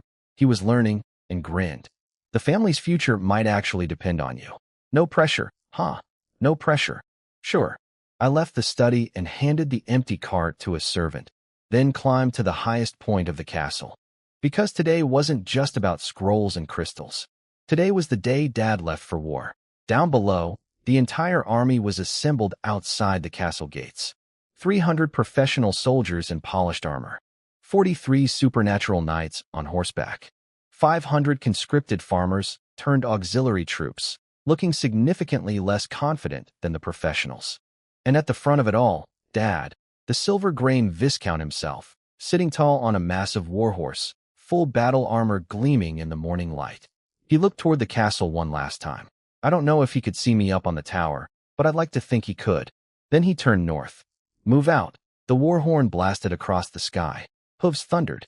The ground literally shook as hundreds of soldiers began their march north, toward the Black Ridge Mountains, toward the orcs, toward whatever fate had waiting.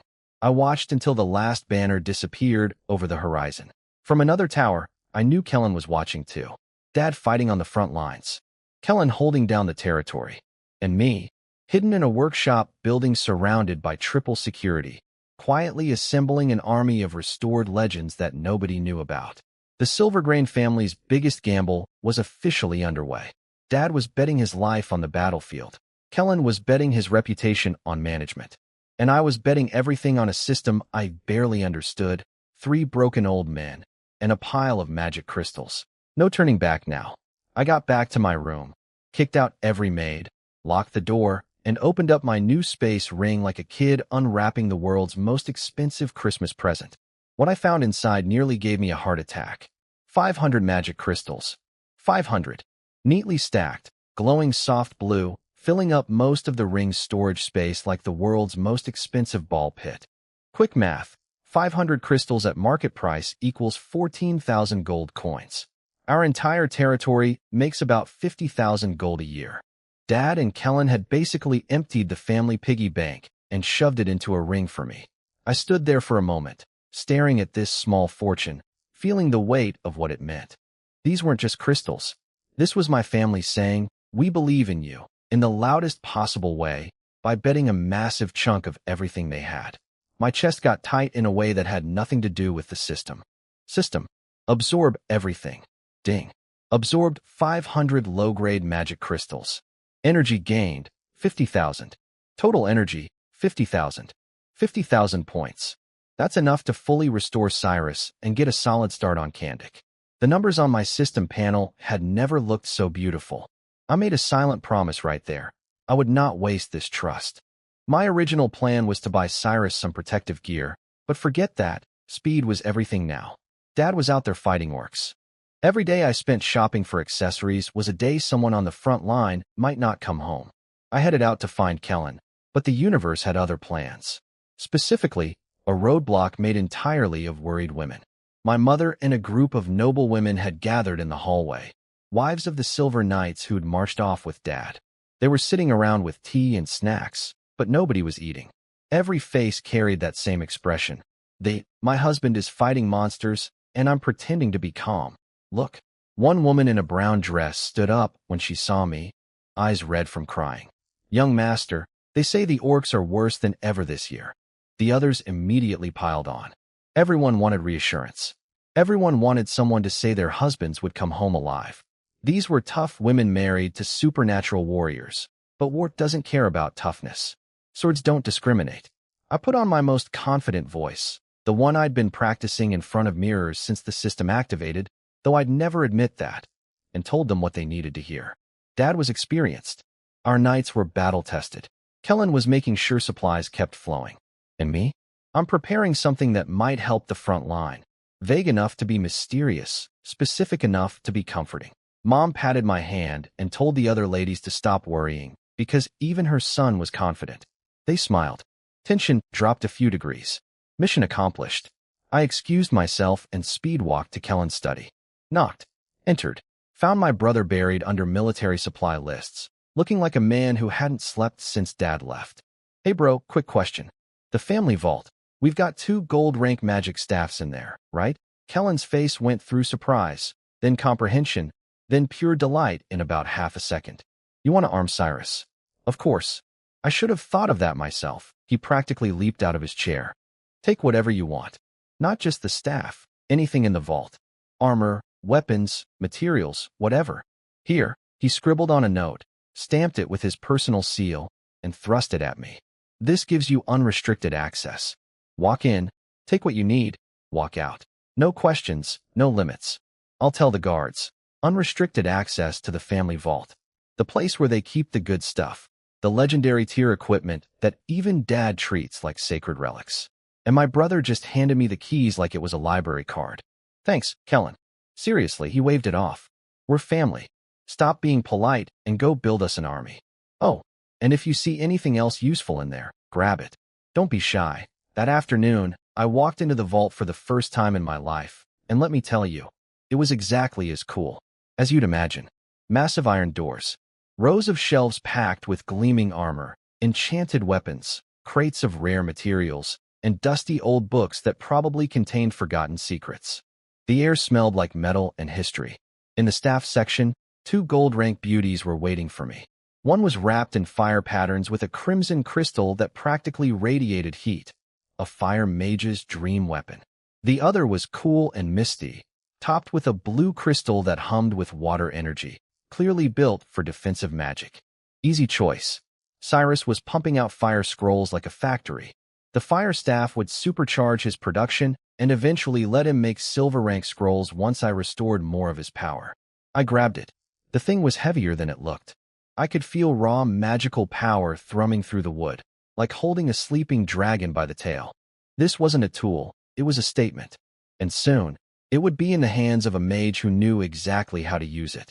Walking out of the vault with a gold rank staff in one hand and unlimited access papers in the other, I felt something shift. Not in the system, not in any magical way. Just inside.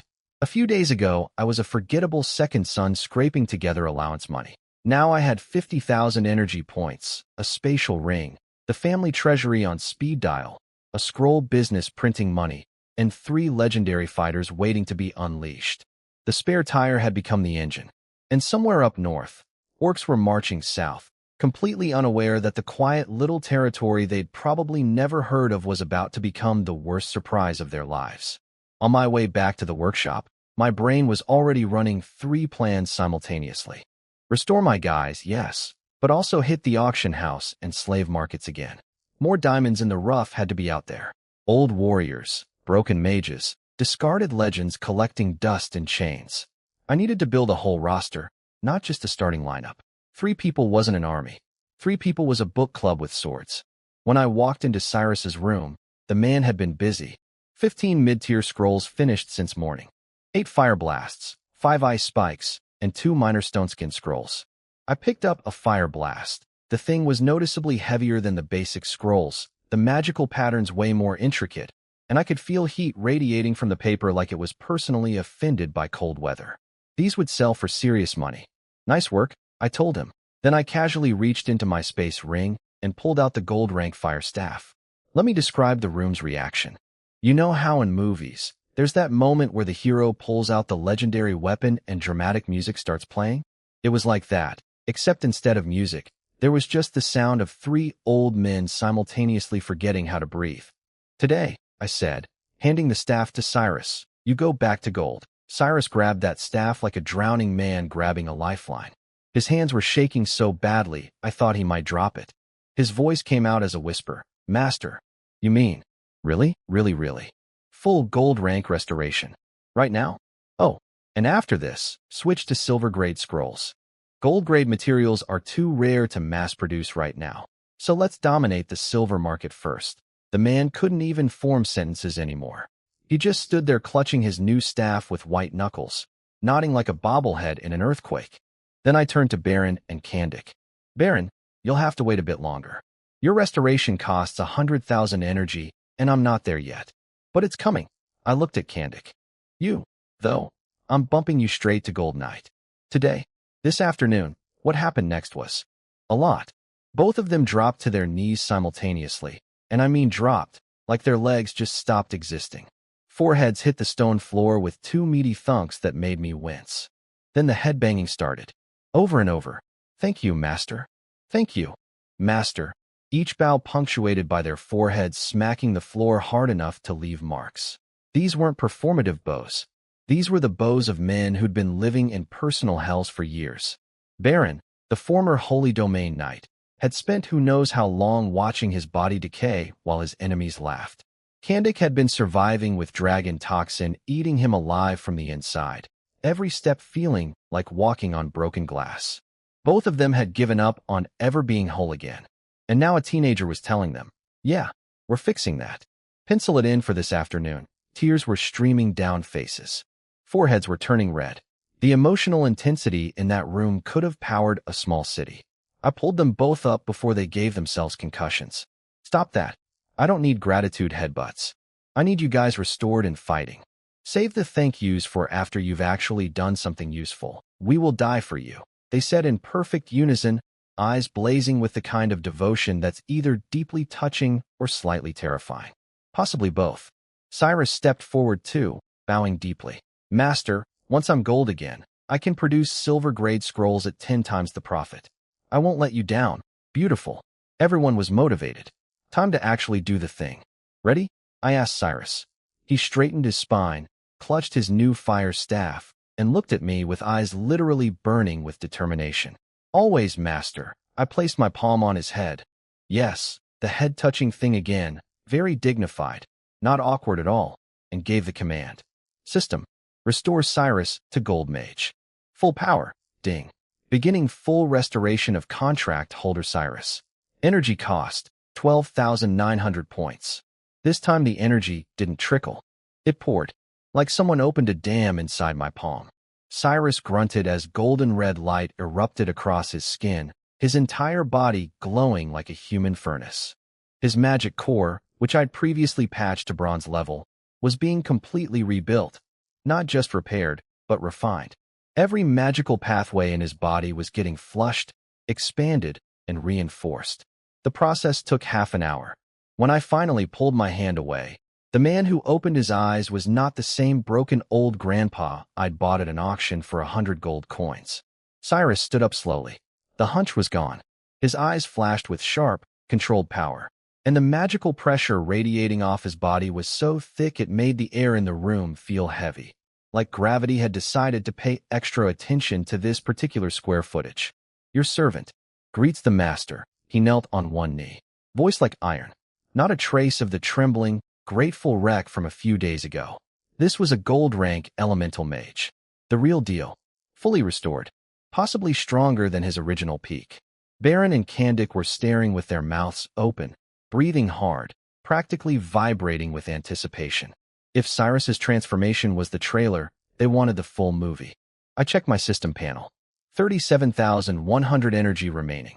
Kandik needed 18,000 for full silver restoration plus gold breakthrough. Math checks out with room to spare. Kandik, I said, your appointment is this afternoon. Get your head right. His forehead hit the floor one more time. Yes, master. 3 days ago, I had 0 energy, 30 gold coins, and a system that had just woken up from a 16-year nap. Now I had a gold rank mage radiating power like a space heater, a gold knight upgrade scheduled for after lunch, and a holy domain restoration on layaway. My to-do list was getting shorter. My army was getting stronger. And somewhere on the other side of those mountains, a bunch of orcs were having the last good week of their lives. I wasn't there for any of this, but let me tell you, the Castle Gossip Network is faster than any communication crystal. Apparently, while I was busy turning Cyrus into a magical powerhouse, 3 gold-rank knights strolled into the Rose and Golden Dragon tavern like they owned the place. And when I say strolled in, I mean the entire bar went silent so fast you could hear a peanut drop. Now let me paint this picture based on what the spies reported to Kellen. The leader was a dog-eared beastkin woman. Actual fluffy brown dog ears on her head, golden armor, and the energy of someone who could rip your arms off and wouldn't lose sleep over it. Flanking her was a pretty boy half-elf with silver hair who kept fondling his sword hilt like a nervous habit, and a scarred-up human knight whose armor looked like it had been used as a scratching post by every monster on the continent. 3 gold knights. In our territory, where we have 0 gold-rank fighters. That's like 3 tanks rolling into a neighborhood full of bicycles. The tavern owner nearly had a medical event. Every mercenary in the room suddenly became very interested in their shoes. People were literally holding their breath. Dog-eared girl didn't bother with pleasantries. Where's Baron? Is he passed out drunk somewhere again? The owner, sweating through his shirt, explained that Baron had been taken to the castle by the Viscount's kind-hearted second son. That's me, apparently known around town as the local charity worker for pathetic old drunks. Young Master Martin felt sorry for the old man and took him in. Free food, free housing, very generous. What a nice boy. Dog-Ear's ears literally drooped. And from what I pieced together later, here's why. Her boss, Baron's enemy, the same holy domain knight who cursed him and slaughtered his entire family, had sent these 3 to spy on Baron. Their actual mission was to record Baron's miserable state using magic crystals and bring the footage back so their master could watch it like some kind of sick reality show. Look how pathetic my old rival is. He's face down in a tavern again. Wonderful entertainment, except now their content had moved into a guarded noble castle, and suddenly the streaming service was canceled. The scarred human knight suggested breaking into the castle. Just casually. Hey, should we commit treason? Sounds fun. Dog-Ear shut that down immediately. Smart girl. We're 3 gold knights in a foreign kingdom. Storming a noble's castle is legally equivalent to declaring war. The kingdom would send sky knights after us, and 3 golds versus a sky knight is like 3 puppies versus a bear. We'd be dead before the paperwork was filed. The half-elf looked disappointed. Dog-Ear made the call. Go home, report to the boss, let him decide. They left the tavern, and behind them, the entire room collectively exhaled for the first time in 5 minutes. The patrons immediately started gossiping at maximum volume. 3 gold nights. For that drunk old baron. Maybe his stories weren't lies after all. The Viscount's kid picked up a holy domain night thinking he was a charity case. Well, technically I knew exactly what I was picking up. But sure, let the rumor mill think I'm just a sweet boy with a soft spot for grandpas. Now here's the part that impressed me. Kellen was already ahead of the game. My brother, the absolute overachiever, had apparently spent 1,000 gold coins buying intelligence from kingdom-level information brokers. 1,000 gold. For a background check. This man treats espionage like online shopping. And what he got was worth every coin. The full story on Baron, laid out in cold, precise handwriting on enchanted paper. Baron Iron Anvil Ander. 8th Holy Domain Knight of the Salmon Kingdom. Master of the armor-piercing sword domain. Once killed 3 champions of the Orc Royal Court in a single border battle. Then got hit by something called a blood curse that stripped all his power. On that same day, the 13th Holy Domain Knight, a lovely fellow named Gotlair, attacked Baron's family estate with a strike force and murdered every single person there. 371 people. Men, women, children. Everyone connected to Baron, eliminated. Then they crippled his meridians, tossed him into the northern wilderness like garbage, and let him stumble around until he ended up in our territory, drinking himself to death in a tavern. 371 family members. I felt my stomach drop when I heard that number later. That's not revenge, that's extermination. And the guy who did it was powerful enough to send 3 gold knights on a casual surveillance trip just to enjoy watching Baron suffer. Kellen was staring at that report in his study, probably having the same realization I'd had days ago. Baron's story wasn't bar talk. Every word was true. The Holy Domain title, the legendary combat skills, the curse, the massacre, all of it. We had a fallen god living in our side building, and his enemies were literally knocking on our door to check on their handiwork. My brother looked toward the workshop building through his window, probably thinking the same thing I was thinking. We needed to restore Baron fast. Not just because he'd be our strongest fighter, but because those 3 gold knights were going home to report to their boss. And when that psychopath found out, his favorite punching bag was now living comfortably in a castle instead of rotting in a gutter. Well, let's just say our timeline just got a lot shorter. The good news? I had 37,100 energy points, a newly minted gold mage, a gold knight upgrade happening this afternoon, and a scroll factory printing money around the clock. The bad news? Somewhere out there, a holy domain knight with a hobby of massacring families was about to learn that his toy had been taken away, and he was not going to be happy about it. The race was officially on. Watching Cyrus work with his new gold rank powers was like watching a master chef who'd been cooking microwave dinners suddenly get handed a professional kitchen. The man was an artist. He had the fire staff glowing like a miniature sun, carefully tracing patterns on a silver-grade enchantment paper, which, by the way, is made from the hides of 3 adult fire wolves soaked in magical tree sap and dusted with crystal powder. 50 gold coins per sheet. Fantasy World arts and crafts are not cheap. The patterns were insanely complex compared to the basic scrolls. One wrong twitch and the whole thing goes up in smoke. Literally, it's fire magic paper. But Cyrus's hands were steady as a surgeon's, every stroke precise, every line flowing like water. I looked at the material pile. 10 sheets total. That was it. The absolute maximum our territory could scrape together. 6 came from a desperate last-minute merchant purchase, and 4 were dusty leftovers from the family vault that had been sitting there for years because, surprise, a territory that doesn't invest in mages doesn't exactly stockpile mage supplies. Materials are way too limited, I muttered. Cyrus didn't even look up. Master, this is literally everything Silvergrain can produce. Each sheet costs 50 gold. The powder needs 30% purity minimum, and the stabilizing compounds alone. Yeah, I did the math. Depressing math. Even if we sold all 10 scrolls, after costs, we'd net about 1,500 gold. Convert that to crystals, and it's roughly 5,000 energy points. That's a drop in the bucket compared to Baron's 100,000 price tag. But drops add up. Eventually, hopefully before the orcs arrive. Cyrus finished the scroll he was working on with a final tap of his staff. The entire pattern blazed red for a second, then faded into subtle fire markings embedded in the leather. He exhaled like he'd just defused a bomb. Done. This single scroll could threaten a silver knight. Market value, 300 gold minimum.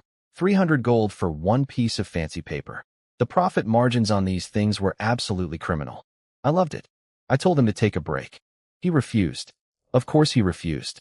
Master, gold rank magic reserves are enormous. This is nothing. Every scroll I make gets us closer to restoring Lord Baron. The man was running on gratitude-fueled adrenaline and sheer willpower. I stopped arguing. You don't stand between a motivated old mage and his enchanting table. Then a guard knocked with a tray of snacks from Kellen, plus a note in my brother's handwriting. Send silver scrolls to my study when done. Already contacted a southern merchant caravan. They'll pay above market price. My brother had arranged bulk buyers before the product was even finished. This man should be running a Fortune 500 company. I made a mental note to never play business strategy games against him. Pick up the pace, Cyrus. We've got VIP customers waiting. The old mage's eyes lit up like his own fire staff. His hands moved even faster, magical patterns dancing across leather like living calligraphy. The room filled with the quiet scratch of enchanting pen on hide and the faint smell of burning crystal powder, which, weirdly, smells like toasted cinnamon. Not unpleasant. By the time the candles had been replaced 3 times, all 10 silver scrolls were done, lined up in a wooden box, glowing faintly with elemental energy. 10 beautiful money-printing tickets ready for delivery. But the evening's main event wasn't scrolls. It was Kandik. The old soldier had been meditating in the corner all day, preparing himself like an athlete before the biggest competition of his life. When I waved him over, he snapped to attention so fast I thought he might pull a muscle. How are you feeling? He dropped to one knee, eyes blazing. Master, I am in peak condition. I have never been more ready for anything in my entire life. Dramatic? Yes. Genuine? Absolutely. This man had been living with dragon poison eating him alive for years. Every day was agony. And now he was about to get not just healed, but upgraded, skipping straight past his old silver peak all the way to Gold Knight. I placed my hand on his head. System. Restore Kandik. Breakthrough to Gold Knight. Full power. Ding. Beginning restoration of contract holder Kandik. Energy cost, 18,000 points. This energy was different from Cyrus's restoration. Where the mage's healing had been like pouring warm water through pipes, Kandik's was like flushing a clogged engine with high-pressure jet fuel. The system didn't just repair his poison meridians, it carved them wider, harder, better. Every blocked junction in his body got blasted open like a dam breaking. Kandik grunted through clenched teeth. Veins bulged across his forehead. His skin started glowing gold. Actual gold, like someone had spray-painted him with liquid sunshine. That was his combat aura igniting for the first time in years, running so hot and fast that his body could barely contain it. Then came the breakthrough moment. Kandik let out a roar, not words, just pure willpower made audible, and slammed all his newly restored energy against the barrier separating silver from gold. Boom. The barrier shattered. Golden combat energy erupted from his body like a geyser, so powerful it nearly blew the roof off the building. I felt my hair blow back. Furniture rattled. The air itself felt heavier. Cyrus, bless his prepared heart, was already on it. One sweep of his gold staff and a blue magical barrier snapped around Kandik like a containment field, compressing all that explosive energy into a half-meter bubble around his body. The candles didn't even flicker. Professional teamwork from 2 guys who'd known each other for less than a week. The energy flow gradually slowed, shifting from demolition mode to nourishment mode, gently strengthening Kandik's freshly formed gold rank core. When I pulled my hand away, my palm was bright red and tingling. Kandik opened his eyes. The difference was staggering. Gone was the limping, broken old prisoner nobody wanted. In his place stood a warrior whose gaze alone could probably intimidate a small army. He raised one hand, and a sword flew off the table and into his grip. Flew, as in magnetically yanked through the air by sheer combat aura. He gave it one shake, and golden energy hummed down the blade like an electric current, the steel singing with power. The expression on his face was something I'll never forget. Not gratitude, not joy, pure, concentrated purpose. Like a weapon that had finally been taken out of storage, cleaned, sharpened, and pointed at the world.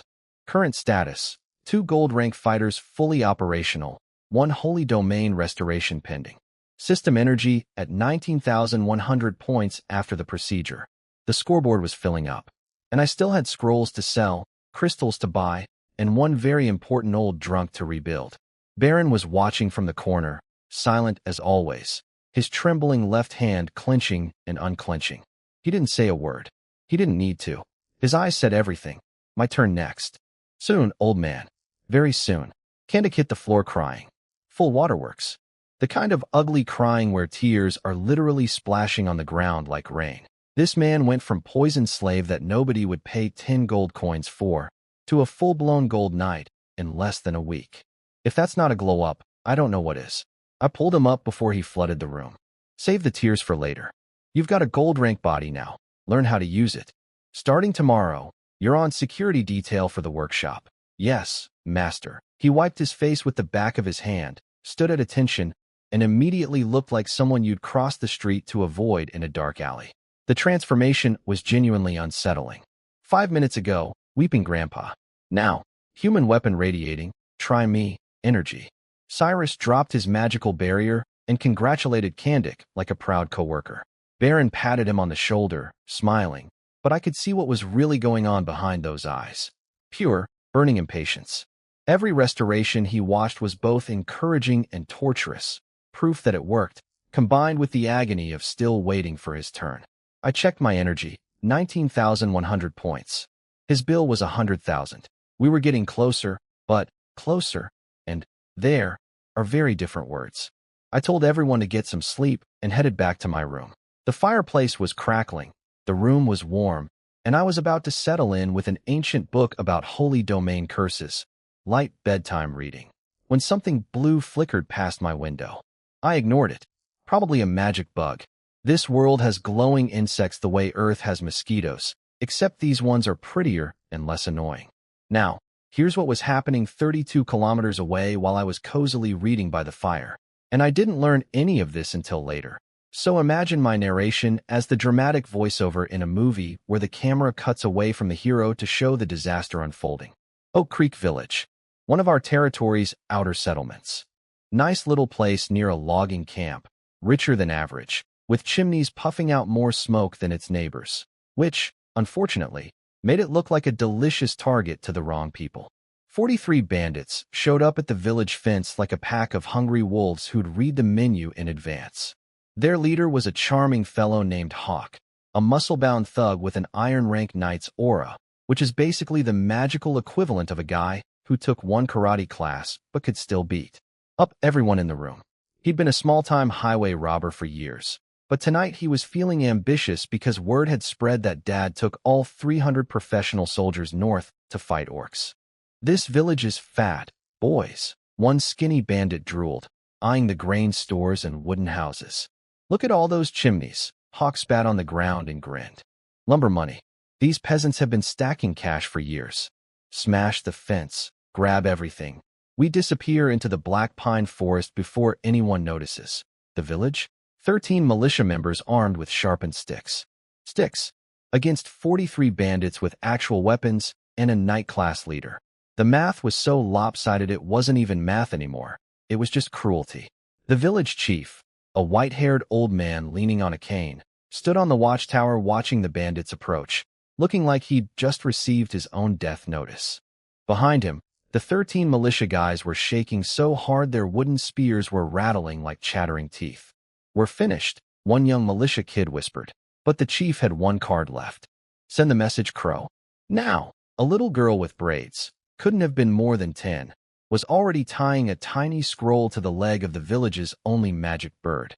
This crow had a basic speed boost enchantment, normally used for sending lumber trade messages. Tonight it was carrying the entire village's survival on its little black leg. "Go," the girl sobbed, pushing the bird into the air. "Go to the castle. Please." The crow lit up with a faint blue glow and shot into the sky like a feathered bullet. "Boss, they sent a bird," a bandit shouted. Hawk barely glanced up. "Who cares? The castle is 32 kilometers away. By the time soldiers get here, we'll be ghosts. Move faster." The fence went down with a crash. Bandits poured through like water through a broken dam. Screaming started. Militia got knocked down like bowling pins. The village chief gripped his cane, which apparently had a hidden knife in the handle, because even old men in this world are secretly armed, and decided that if he was going to die, he was taking at least one bandit with him. Meanwhile, back at the castle, I was reading about curses when another blue flash crossed my window. This time I actually looked. A message crow, diving toward the main keep, heading for Kellen's office. A message crow, at this hour, in the middle of the night. My stomach dropped. Night messages are never good news. Nobody sends a magic bird at midnight to say, "Hey, the harvest looks great." I grabbed my coat and started walking toward Kellen's study. Fast. Whatever that bird was carrying, it was going to change my evening plans. And probably not in a fun way. I practically sprinted to Kellen's study, my boots hammering the hallway floor like a one-man stampede. The door was already half open, which is never a good sign. Kellen always closes his door. An open door means he's too upset to care about basic architecture. I knocked anyway because I have manners. His voice came back tight and furious. "Come in." He was pacing like a caged tiger, gripping a piece of parchment so hard his knuckles had gone white. The candle flames were doing the wave from the wind he was generating by marching back and forth. Not a happy scene. "Oak Creek Village," he said, slapping the message on the desk. "Bandits. 43 of them. The village has 12 militia guys with pointed sticks. It's a massacre." He ran through the math, and it was all bad. Dad took every real soldier north. The castle was running a skeleton crew. Oak Creek was 32 kilometers away. Even if we sent riders right now, the bandits would loot everything and vanish into the black pine forest long before help arrived. Then Kellen dropped his real suspicion. "I think Viscount Soto is behind this. That greedy old vulture has been eyeing our lumber operation for years." Dad leaves for war, and suddenly bandits attack the exact village near our logging camp? Coincidence? I don't think so. I looked at the message. Shaky handwriting. Probably written by a terrified villager. I could almost smell the fear coming off the parchment. Then I said the magic words. "What if we send a gold rank mage?" Kellen froze mid-step. His brain visibly buffered. "What?" "Cyrus. He's fully restored to gold. A gold mage using flight magic can cover 32 kilometers in 40 minutes. I have never seen a human being's emotional state flip so fast." Kellen went from, "We're doomed," to "Christmas morning," in approximately half a second. He grabbed my shoulders so hard I thought he was going to dislocate something. "He's gold? Since when?" "Today." "Ha ha." My composed, dignified, responsible older brother started literally laughing and doing laps around his own study, rubbing his hands together like a supervillain who just realized he has a secret weapon. 40 minutes. Those scumbags are dead. They're so dead and they don't even know it. He stopped spinning and locked eyes with me. All traces of laughter gone, replaced by something cold and sharp. "Send Cyrus. Now. Kill every single one of them. No survivors. And Martin, make it gruesome. I want bodies hung on the border of our territory as a warning. Anyone thinking about messing with Silvergrain while Dad's away needs to see what happens. Oh, and one more thing." He caught me at the door. "Don't let anyone see Cyrus's face. My brother, lovable family man by day, psychological warfare strategist by night." I ran to the workshop. Cyrus was polishing his staff. Baron and Kandik were doing light sparring drills. All three snapped to attention when I burst in. I didn't sugarcoat it. "Cyrus, bandits attacking one of our villages, 32 clicks out. You fly there. You kill all of them. You display the bodies on our borders in the most horrifying way possible. Make it look like a horror movie directed by someone who really hates bandits. And cover your face." The look that crossed Cyrus's face was educational. This wasn't the grateful, teary-eyed old man who'd wept over lighting a candle a few days ago. This was a gold-rank elemental mage being told he had permission to go absolutely nuclear on some low-level trash. His eyes went cold. His grip on the fire staff tightened. The red crystal at the top actually got warm, like it was excited. "Yes, master." One knee. Voice like a blade. Kandik and Baron looked at each other with expressions that could only be described as desperately jealous. Kandik had just become a gold knight and was dying to test drive his new body. Baron wanted to prove he wasn't dead weight. Both of them wanted this mission like kids want dessert. "Your turn will come," I told them. "Cyrus is the right call here. He can fly. They can't." They swallowed their disappointment and bowed. "Professionals." Cyrus threw on a magic cloak with invisibility runes sewn into the edges, reduces wind resistance during flight, and masks magical signatures.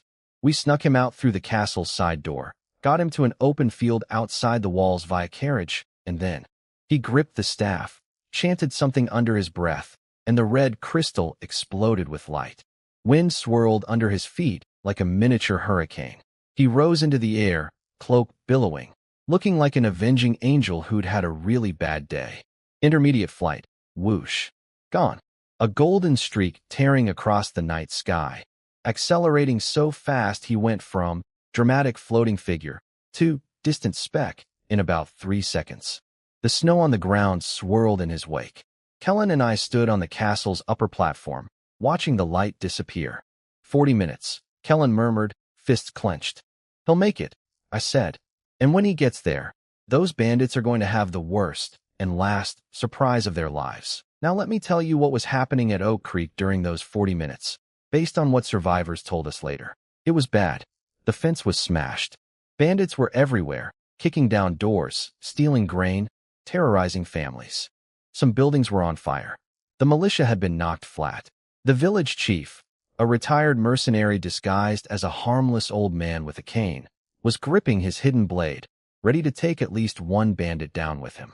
Classic, old man was secretly dangerous the whole time. Energy. Hawk, the bandit leader, was strutting around like he owned the place, gloating about how they'd be drinking in the black pine forest by morning with enough stolen food to last half a year.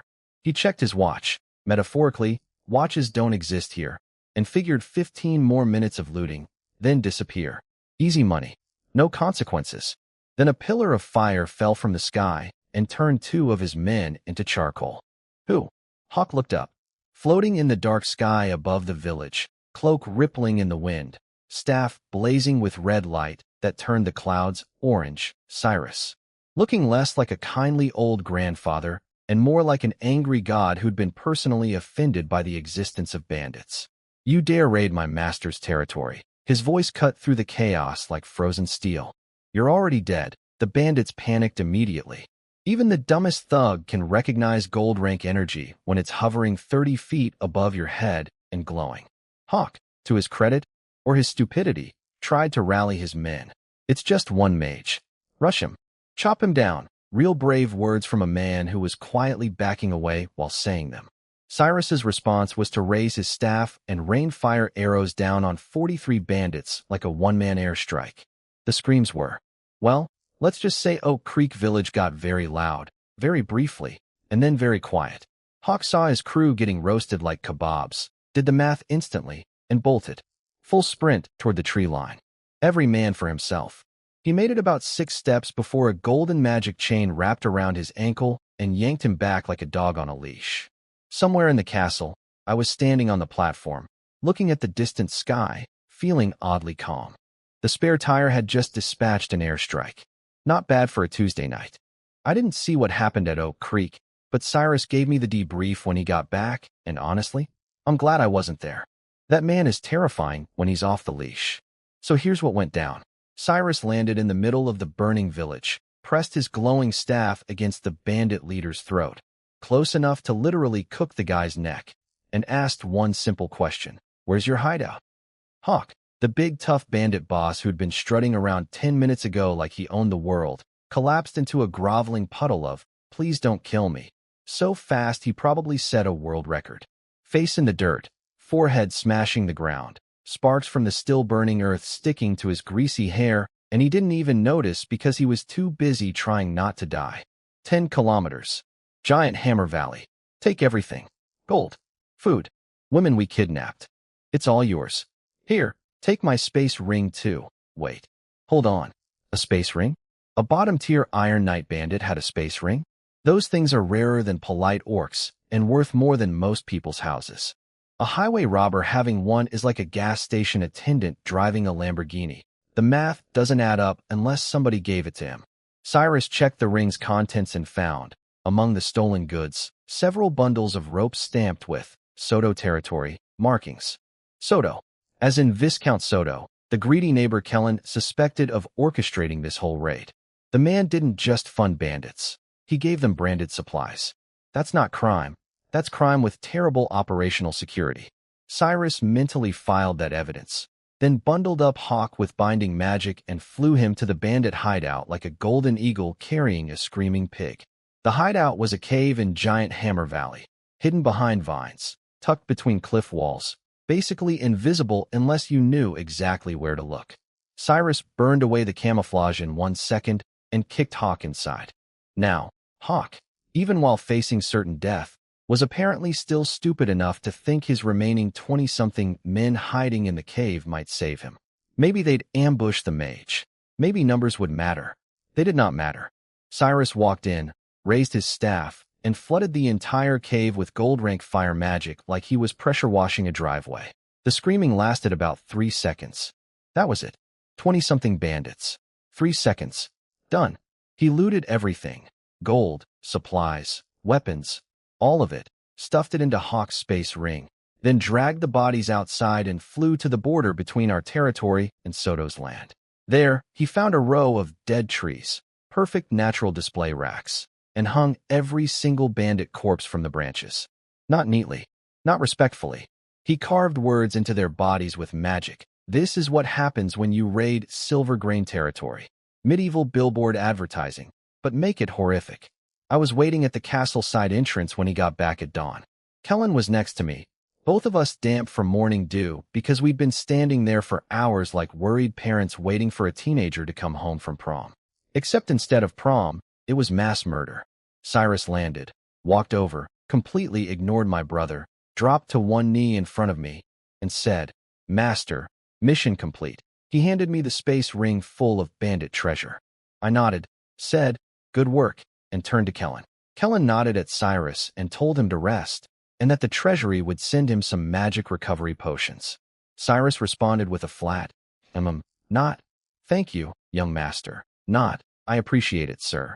Just, Then he bowed to me one more time, turned around, and left.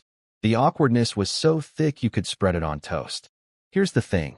Cyrus's loyalty belonged to me. Completely. Exclusively. He was polite enough to Kellen, but his body language screamed, "You're not my boss," with every fiber of his being. A gold-rank mage, the most powerful person in the entire territory, and he treated my big brother like a middle manager he tolerated out of courtesy. I caught the micro-expression on Kellen's face. It flickered for just a moment, a cocktail of admiration, strategic calculation, and, if I'm being honest, a tiny splash of jealousy. His little brother had a gold-rank mage who would walk through fire on command, and that kind of personal loyalty wasn't something money or titles could buy. To his credit, Kellen shook it off fast. He's a professional. I'll make the border display even more visible, he said, voice carrying that cold edge that meant someone was about to have a very bad day. And I'll send Viscount Soto a little gift. Make sure he understands which things he should touch and which things will cost him his hands. All yours, bro. I gave him a proper noble bow and walked away. Political knife fights between neighboring lords were Kellen's specialty, not mine. I had mages to restore and crystals to collect. As I walked through the morning light, I could feel something had shifted, not just in the family power dynamics, but in how Kellen looked at me. Before tonight, I was his talented little brother with a useful trick. After tonight, I was someone who could deploy gold-rank combat power with a single order. That's a different category entirely. And Cyrus? Did the old man go to bed after flying 60-plus kilometers round trip, fighting 43 bandits, clearing a cave, doing interior decorating with corpses, and flying home? Nope.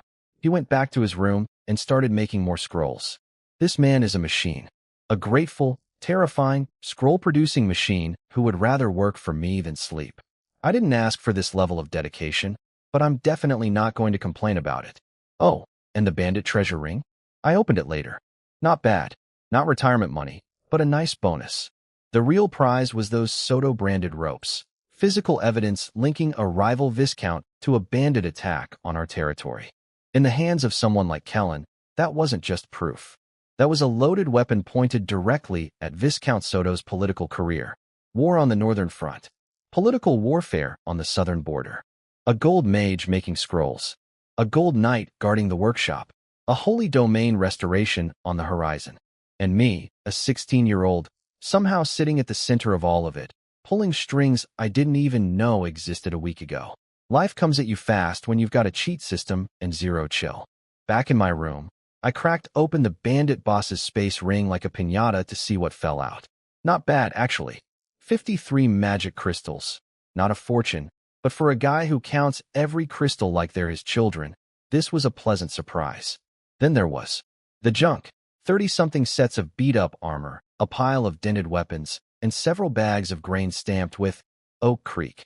Literally the food they'd just stolen from our village. Classy. The cash pile was decent, though. 1,300 gold coins plus bags of silver and copper that clinked with the distinctive sound of. This money was definitely taken from dead people. I sorted everything out like a responsible young lord. Grain goes back to Oak Creek survivors. Armor gets patched up for our militia. Broken weapons get melted down. Cash goes straight into the, by Martin More Crystals, fund. I handed the logistics to Kalia, who accepted his orders with the quiet obedience of a man who'd been personally threatened by my father. Apparently Dad had pulled Kalia into a private room and given him a look that communicated, "If you question my son again, they will never find your body." The butler had been a model employee ever since. Fear, the ultimate performance management tool. I hit the treasury next. Kellen had stocked a fresh shipment of crystals, over 100 of them, gleaming in their crates like blue candy. The warehouse manager confirmed they were all earmarked for me. I scooped them up along with my bandit haul and fed the whole lot to my system the moment I got back to my room. Ding. Absorbed 153 low-grade magic crystals. Energy gained, 15,300. Total energy, 34,400. 34,000. Getting closer to Baron's 100,000 price tag. 2/3 to go. The smart play was to wait, save up the full amount, and restore him in one shot, straight to Holy Domain. No half measures, no partial restoration that might tip off his enemies. Because here's the nightmare scenario. If Baron's old rival found out he was partially restored, strong enough to be a threat, but not strong enough to defend himself, that psychopath wouldn't send gold knights next time. He'd come personally. And a Holy Domain knight barging into our territory to finish the job would wipe out everything. Baron, the castle, my family, all of it. Apologize to the kingdom afterward, pay a fine, done. So the plan was simple. Stay quiet, stack crystals, and flip the switch all at once. 0 to Holy Domain in one sitting. No warning, no leaks, no gradual power-up for enemies to detect. Life settled into a routine. Every day, wake up, check on Cyrus making scrolls, watch Kandik training in the yard like a man possessed, chat with Baron about Holy Domain techniques and curse-breaking theory, collect crystals, feed the system. Rinse, repeat. The castle ran like clockwork. Chimney smoke on schedule, soldiers drilling in the yard, everything looking perfectly normal from the outside. For about a week, things were actually peaceful. I was starting to think maybe we'd get a grace period. I was wrong. Obviously. When is the answer ever? Yes, everything stays fine. It started with Kellen's angry letter to Viscount Soto. My brother had written a diplomatic masterpiece, every sentence sharpened to a point, every paragraph basically saying, "We know you sent those bandits. We have proof, and if you try again, we'll make you regret being born." For a few days, it worked. Soto's border patrols got real quiet. His people stopped poking around. Kellen relaxed slightly. Then, on day 7, the first message crow didn't come home. The guards found it dead outside the castle walls. Shot down. Almost simultaneously, Greystone Village on our border reported a nighttime raid. Soldiers, not bandits this time, actual trained soldiers, hit the village, torched buildings, stole food, and vanished. The villagers survived only because they'd had the foresight to hide in cellars. But the message crow they sent? Intercepted mid-flight. Never arrived. Kellen's pen hit the desk so hard it probably left a dent. His face went the color of storm clouds. Soto. That old rat. The next day, Reed Village. Same thing.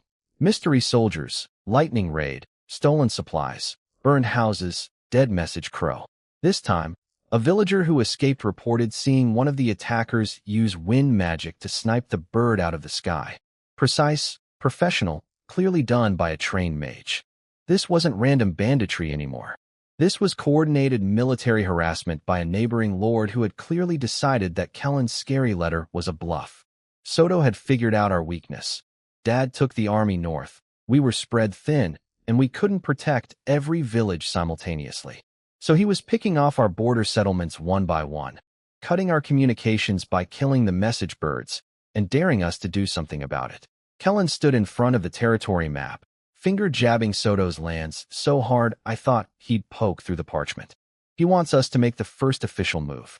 If we attack him, he gets to play victim and call for kingdom arbitration. If we don't, he keeps bleeding us dry village by village.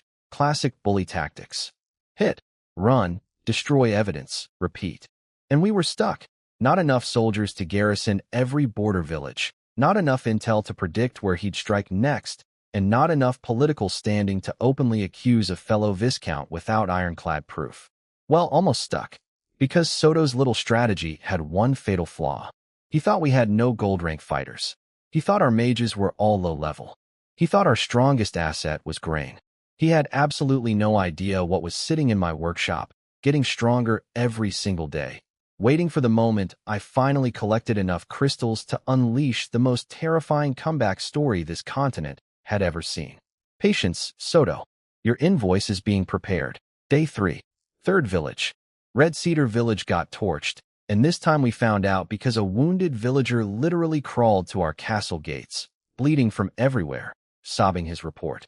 They were wearing Soto armor, wolfhead crests. They had a mage throwing fireballs. They said silver grain is finished, and everything will be theirs. Kellen grabbed this poor man by the shoulders like he was trying to shake the information out faster. You're sure it was Soto armor? I saw the wolf heads with my own eyes. That did it. Kellen went full volcano mode. Face red, veins popping, already marching toward the door screaming for his personal guard to saddle up because he was going to the border himself to, I don't know, yell at the enemy in person? I caught him in the hallway just in time. Kellen, stop. Think for 2 seconds. Think. 3 villages are burning, Martin. Our message birds are being sniped. If we don't hit back now, and what if that's exactly what they want? That shut him up. I could see his brain switching from angry mode to strategic mode, which for Kellen takes about 3 seconds and involves his jaw clenching so hard you can hear his teeth. I laid it out. They attacked 3 villages, but deliberately left survivors. They let this guy escape and run straight to us with a detailed report, complete with the enemy's house crest. Doesn't that feel a little too convenient? Like someone wanted us to know it was Soto. Kellen's eyes narrowed. The gears were turning. Maybe it is Soto, I continued. Maybe it isn't. Either way, they're baiting us. They want you to charge out to the border with our remaining soldiers, probably straight into an ambush. And if you attack a fellow Viscount's territory without kingdom authorization, you become the aggressor. Soto plays victim, calls for arbitration, and suddenly we're the bad guys. I could literally see the rage draining from Kellen's face, replaced by cold calculation. He hated that I was right, but he knew I was right. So what do we do? He asked through clenched teeth. I pointed at the map. 3 villages marked with red X's, all along our southern border. Red Cedar was the freshest attack. Evidence would still be on the ground. We send Cyrus and Candic. Both of them? Won't that be obvious? I smiled. And not a nice smile. Who's going to know they're from Silvergrain? We disguise them. Cyrus loses the fancy gold mage robes, puts on a ratty old cloak, wraps his staff in oak bark so it looks like a walking stick. Candic ditches the knight armor, throws on scratched-up leather and a rusty sword. They become 2 wandering mercenaries from the south, drifting through the north looking for work. Kellen blinked. Then he got it. You want to send 2 disguised gold-rank fighters to investigate. And if they find Soto's people, then Soto gets visited by what he'll think are gold-rank bandits. He uses bandits against us? We use scarier bandits against him. No Silvergrain flags. No official involvement. Just 2 mysterious strangers who showed up, wrecked his operation, and disappeared. Poetic justice. And if it's not Soto, then we grab a prisoner and find out who it actually is. Either way, we get answers without showing our cards. Kellen stared at me for a long moment. I could tell he was having one of those, when did my little brother become a military strategist, moments. Then he nodded sharply. Do it. Whatever equipment they need, take it. Nothing fancy, I said. 3 days of food, some healing potions, disguised weapons. The whole point is to look like nobodies. That afternoon, the transformation was hilarious. Cyrus, who'd been walking around in glowing gold mage robes looking like a fantasy movie protagonist, squeezed into a grimy gray cloak that made him look like a homeless grandpa who'd fallen into a dumpster. His magnificent fire staff got wrapped in cloth until it resembled a stick you'd find in a ditch. The most powerful mage in our territory now looked like he couldn't afford lunch. Kandik's makeover was even better. Off came the polished knight armor. On went a battered leather vest covered in fake scratches, a rusty sword that looked like it had been left in the rain for a decade, and boots so worn they were practically decorative. He went from intimidating gold knight to guy you'd hire to guard a chicken coop and still feel uncertain about. I gave them final instructions. Scout Red Cedar Village. Look for real evidence. If you find Soto's people, don't hold back, but leave 0 traces pointing to us. If you find someone else entirely, grab a live one and bring them home for questioning. Yes, master. Both of them were practically vibrating with excitement. These two had been cooped up in the workshop for days, freshly upgraded to gold rank with no outlet. Being told, go out and potentially fight someone, was like telling a dog it's time for a walk. They were out of that castle before I finished my sentence. Kellen and I watched from the tower as 2 shapes melted into the evening darkness, heading south toward the border. 2 gold rank fighters disguised as bums, carrying enough hidden firepower to flatten a small army. Hope they find something, Kellen murmured. I hope so too. But more than that, I hoped whoever was attacking our villages would make the catastrophic mistake of picking a fight with what they thought were 2 random drifters. Because the look on a bully's face when the nobody they picked on turns out to be a nuclear weapon? That's the kind of entertainment money can't buy. Over the next few days, I stayed glued to the communication crystal like a teenager who can't put down his phone. Cyrus and Kandik were out there doing their undercover investigation, and every update made the picture darker. Master, Red Cedar Village is a dead end. Literally. They cleaned up everything. Footprints, magically erased. Horse tracks, gone. Campfire remains, non-existent. These people vanished like ghosts with OCD. Kandik chimed in, sounding personally offended. I've tracked targets across frozen battlefields and blizzards. I can find a needle in a continent-sized haystack. But these guys? Nothing. It's like they were never here. I put the crystal down and looked at Kellen. Whoever did this isn't some hired thug. The only people who can erase their tracks well enough to fool a gold rank mage and a gold rank knight simultaneously are other gold rank fighters. Kellen's face went through a whole journey. Gold rank?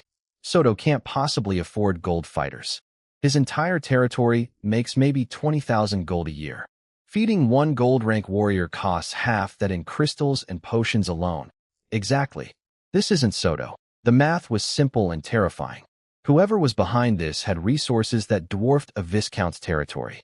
We were talking Earl-level wealth minimum. But the nearest Earl was 100 miles away with 0 reason to bother with our border villages. Unless this wasn't about the villages at all. It's about Baron, I said, and watched the blood drain from Kellen's face. The Holy Domain Knight? His enemy found him here. Think about it. 3 gold knights showed up at that tavern looking for Baron a few weeks ago.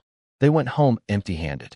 Their boss, a Holy Domain Knight who wiped out Baron's entire family for fun, found out his favorite punching bag is now living comfortably in our castle instead of rotting in a gutter. What does a psychopath do when someone takes away his toy? Kellen was connecting the dots now, and he didn't like the picture. Then the crystal crackled again. Cyrus's voice, tense but controlled. Master, we found something. A scrap of dark enchanted fabric in Red Cedar's well. Part of a magical cloak. The energy signature is foreign, nothing from the north. I'm going to use tracking magic on it. Do it. But be careful. If they're thorough enough to erase everything else, they might have anti-tracking measures. The crystal went silent. I sat there drumming my fingers on the desk, running scenarios. None of them were good. Now, here's what Cyrus's spy crow discovered, and when he relayed it back to me, my blood went cold. Hidden behind a waterfall deep in the Lion Mountains, there was a camp. 20-plus knights sitting around a campfire, armor muddy from hard riding. And at their center, 2 gold rank knights. Not 1, 2. Cyrus had sent a magically controlled reconnaissance crow, basically a fantasy drone with feathers, that tracked the fabric's energy signature straight to this hidden camp. The bird perched in a crack above the waterfall, recording everything. And what it recorded was a masterclass in supervillain motivation. A young knight asked his scarred senior. Why doesn't the holy knight just let us storm the castle and grab Baron? Scarface laughed. You idiot. That's not what the boss wants. He wants us to slowly destroy the villages around Silvergrain, one by one. Let Baron watch the people who sheltered him suffer because of him. Let him feel the guilt eating him alive. Let him know he's the reason innocent people are burning, and he's too weak to do anything about it.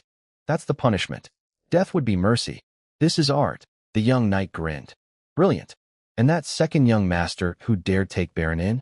He deserves what's coming. Oh, and the cherry on top, Scarface continued.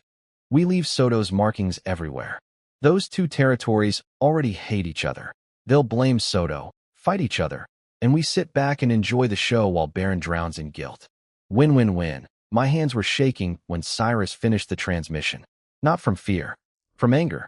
These people had murdered 371 members of Baron's family, cursed him into a living death, left him to rot as a drunk. And that wasn't enough for them. Now they were burning MY villages, terrorizing MY people, and planning to frame a neighboring lord, all as an elaborate psychological torture game for a broken old man who'd already lost everything. It's Baron's enemy, I told Kellen when he walked in. The Holy Domain Knight. He sent his people, 2 gold knights, 20-plus soldiers. They've been hiding in the Lion Mountains, raiding our villages to psychologically torture Baron. The Soto thing was a frame job the whole time. Kellen looked like someone had punched him. A Holy Domain Knight is targeting us? We can't fight that. We literally cannot fight that. We don't have to fight him. He's not here personally. He's too smart to cross into Valen Kingdom himself. But his subordinates are here, and they're getting bolder. I stared at the map, at the mountain range where 20 murderers were camping behind a waterfall, probably laughing about their clever plan over dinner. We need to restore Baron. Now. Full Holy Domain. A partially restored Baron is a dead Baron. His enemy will just send more people, stronger ones. But a fully restored Holy Domain Knight, I looked at Kellen. That changes everything. How much do you need? Everything. Sell whatever we have to sell. Every luxury, every spare asset. Convert it all to magic crystals. I need to hit 100,000 energy points as fast as physically possible. Kellen's jaw set. He didn't argue. Didn't hesitate. I'll start liquidating today. I picked up the crystal one more time. Cyrus, stay hidden. Keep watching. Do not engage. Understood, Master. I put the crystal down and looked at the map. 20 enemies hiding behind a waterfall, with 2 gold knights and the backing of a Holy Domain psychopath. My village is burning. My people suffering. An old man in my workshop whose entire existence was being used as someone else's entertainment. The game had changed. This wasn't about profit margins and scroll businesses anymore. This was survival. And the only path to survival led through 100,000 energy points and one old drunk's redemption. Time to sell everything that wasn't nailed down. And maybe a few things that were. Kellen looked at me like I'd just suggested we jump off a cliff. You want to sell everything? For one person, fair reaction. But I needed him to call Dad, because liquidating an entire family's generational wealth is the kind of decision that requires parental approval. Even in fantasy worlds. Kellen pulled out the communication crystal and connected to Dad. On the other end, I could hear clinking glasses, laughter, music. My father was at a party. The man was literally at a military celebration feast while his territory was being raided by a Holy Domain Knight's private army. War really is different for nobles. Kellen laid out the entire situation, village raids, the Soto frame-up, the Holy Domain Knight's goons, my plan to restore Baron to full power. He was clearly nervous about asking permission to sell the family silver. Literally the family silver. Dad's response. He basically laughed at Kellen for hesitating. What's there to think about? If Martin can grow into his potential, we won't just keep this viscountcy. We could aim for a duchy. These assets are nothing. Sell everything. Kellen's hand was shaking on the crystal. His father had just told him to torch the family's savings like they were kindling, and he said it with the casual confidence of a man ordering dessert. Dad rattled off the liquidation list like an auctioneer. Ancestral antiques, idle estates, grain stockpiles, mining rights to several or veins. All of it converted to magic. Crystals immediately. He even emphasized the word, grow, when talking about me, which told me something important. Dad had figured out I had some kind of special ability. He didn't know what, didn't ask, and didn't care. He just trusted. That hit me harder than any amount of crystals could. Kellen hung up and looked at me with new eyes. The hesitation was gone. I'll start immediately. Every non-essential asset goes on the block. Keep a few core properties, I reminded him. Don't sell everything at once or people will think we're going bankrupt. He paused. Right. Good point. I would have dumped it all in one afternoon, and thus began the great silver grain fire sale. What followed was, honestly, kind of painful to watch from a distance. Kellen unleashed the butler with a merchant army, and they started selling stuff faster than a going-out-of-business store. Antique furniture, sold. Fur collections, sold. Mining contracts, transferred to Southern merchant guilds. The family's ancestral silver dining set, priced and tagged. The rumors started almost immediately. Castle servants talked to town servants, who talked to merchants, who talked to everyone. The Silver Grain family is selling everything. They're running away. The border villages are burning and the castle is doing nothing. They're definitely going to abandon us. The taverns were buzzing with panic. Mercenaries were convinced we were packing up to flee to the capital. Regular townsfolk were terrified we'd leave them to the raiders. Even Viscount Soto, the guy who was being framed for the attacks, sent a messenger to offer condolences, which was noble speak for, I'm here to figure out exactly how weak you are right now. Kellen didn't even meet the messenger. Had the butler handle it with vague non-answers, which naturally made everyone more suspicious. The entire territory thought the Silver Grain family had lost its nerve. Meanwhile, in the Lion Mountains, the enemy was having the time of their lives. Their spy network had picked up on the fire sale too, and they were gloating. They're selling their antiques. They're terrified. The young knight was cackling around the campfire like he'd won the lottery. Scarface was already fantasizing about the endgame. Once Baron goes completely insane from guilt, we storm the castle, drag him back to the Holy Knight, and collect our bonus. Easy money. Even the 2 gold knights were getting cocky. One of them noticed the message crows had decreased and assumed it meant we'd given up communicating. He smirked and went back to polishing his sword. Every single one of them looked at the Silver Grain family's silence and saw surrender. Not one of them considered the possibility that silence could mean something else entirely. Kandik, bless his newly gold-ranked heart, was itching for action.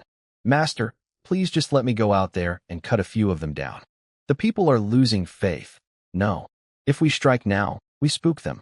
They call for backup. Maybe the Holy Knight comes personally. We lose everything. We wait. He didn't like it. Neither did I. Every day, another village burned. Another red X appeared on our map, and another batch of terrified refugees stumbled toward the castle. The guilt was real. These were MY people suffering because of a fight that wasn't even theirs. But I had to be cold. I had to be patient. Because the alternative, acting too soon, was so much worse. Days crawled by. Crystals poured in. The system counter climbed, 60,000, 80,000, 100,000, 120,000. Then Kellen walked into my room one evening, looking like a man who'd just finished running a marathon. That's everything. Dad even sent crystals from the front lines. Plus the asset sales. It's all here. We can't get more right now. Some mining transfers need legal processing. But what we have should be enough. I checked the system. 120,000 energy points. 20,000 more than the minimum needed for Baron's full restoration. Plenty of buffer. It's enough, I said. I looked at Baron. The old man had been sitting in the corner this whole time, watching everything unfold with those sharp, haunted eyes. Watching villages burn because of him. Watching a family sell its heritage to save him. Carrying a guilt so heavy it would have crushed anyone else. Ready? I asked. He opened his eyes. And for the first time since I'd met him, since I'd found him face down in a tavern, drowning in cheap ale and cheaper self-pity, his gaze was completely clear. No hesitation. No trembling. No doubt. Always, master. The moment we'd been building toward since day one. Every crystal scraped together, every scroll sold, every asset liquidated, every village burned, every insult swallowed, all of it leading to this single point in time. Outside, the enemy was laughing around their campfire, congratulating themselves on breaking the Silver Grain family's spirit. They had no idea that in a small room in the castle's side building, a 16-year-old kid was about to flip the switch on the most devastating comeback in the history of the North. Game time. I put my hand on Baron's head and gave the command. System. 100,000 energy. Restore Baron to Holy Domain Knight. Full power. Do it now. Ding. Beginning restoration of contract holder Baron. Energy cost, 100,000 points.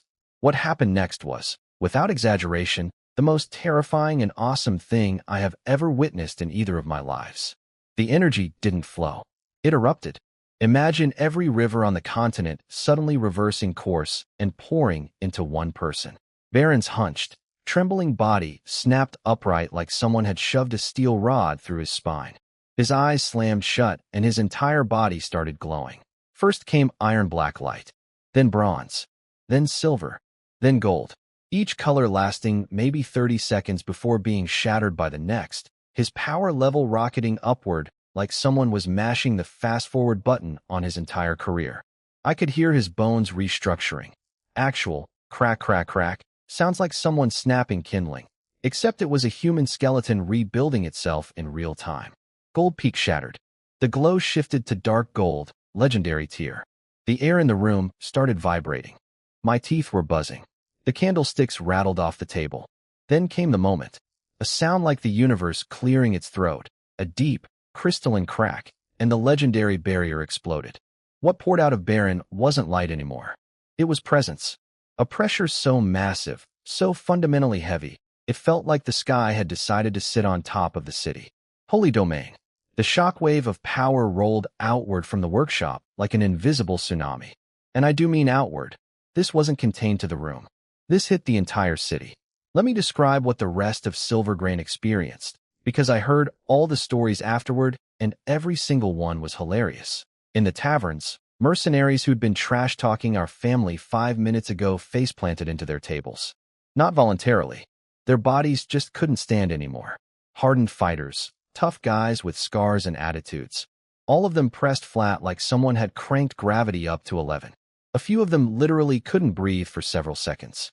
In the merchant quarter, an accountant dropped his abacus mid-calculation and stared at the castle with his mouth hanging open. That's Holy Domain. The Silvergrains have a Holy Domain Knight. Next door, some visiting merchants from the capital were having a very different conversation. One of them whispered, they weren't selling their assets to run away. They were selling everything to fund this. They were building a Holy Domain Knight this whole time. That's insane. That's financially insane. You can't just buy a Holy Domain. Well, apparently you can, because I just felt it with my own spine. Every single person who'd spent the last week gossiping about the Silvergrain family fleeing, every merchant who'd swooped in to buy our antiques at discount prices thinking we were desperate, every smug neighbor who'd assumed we were finished.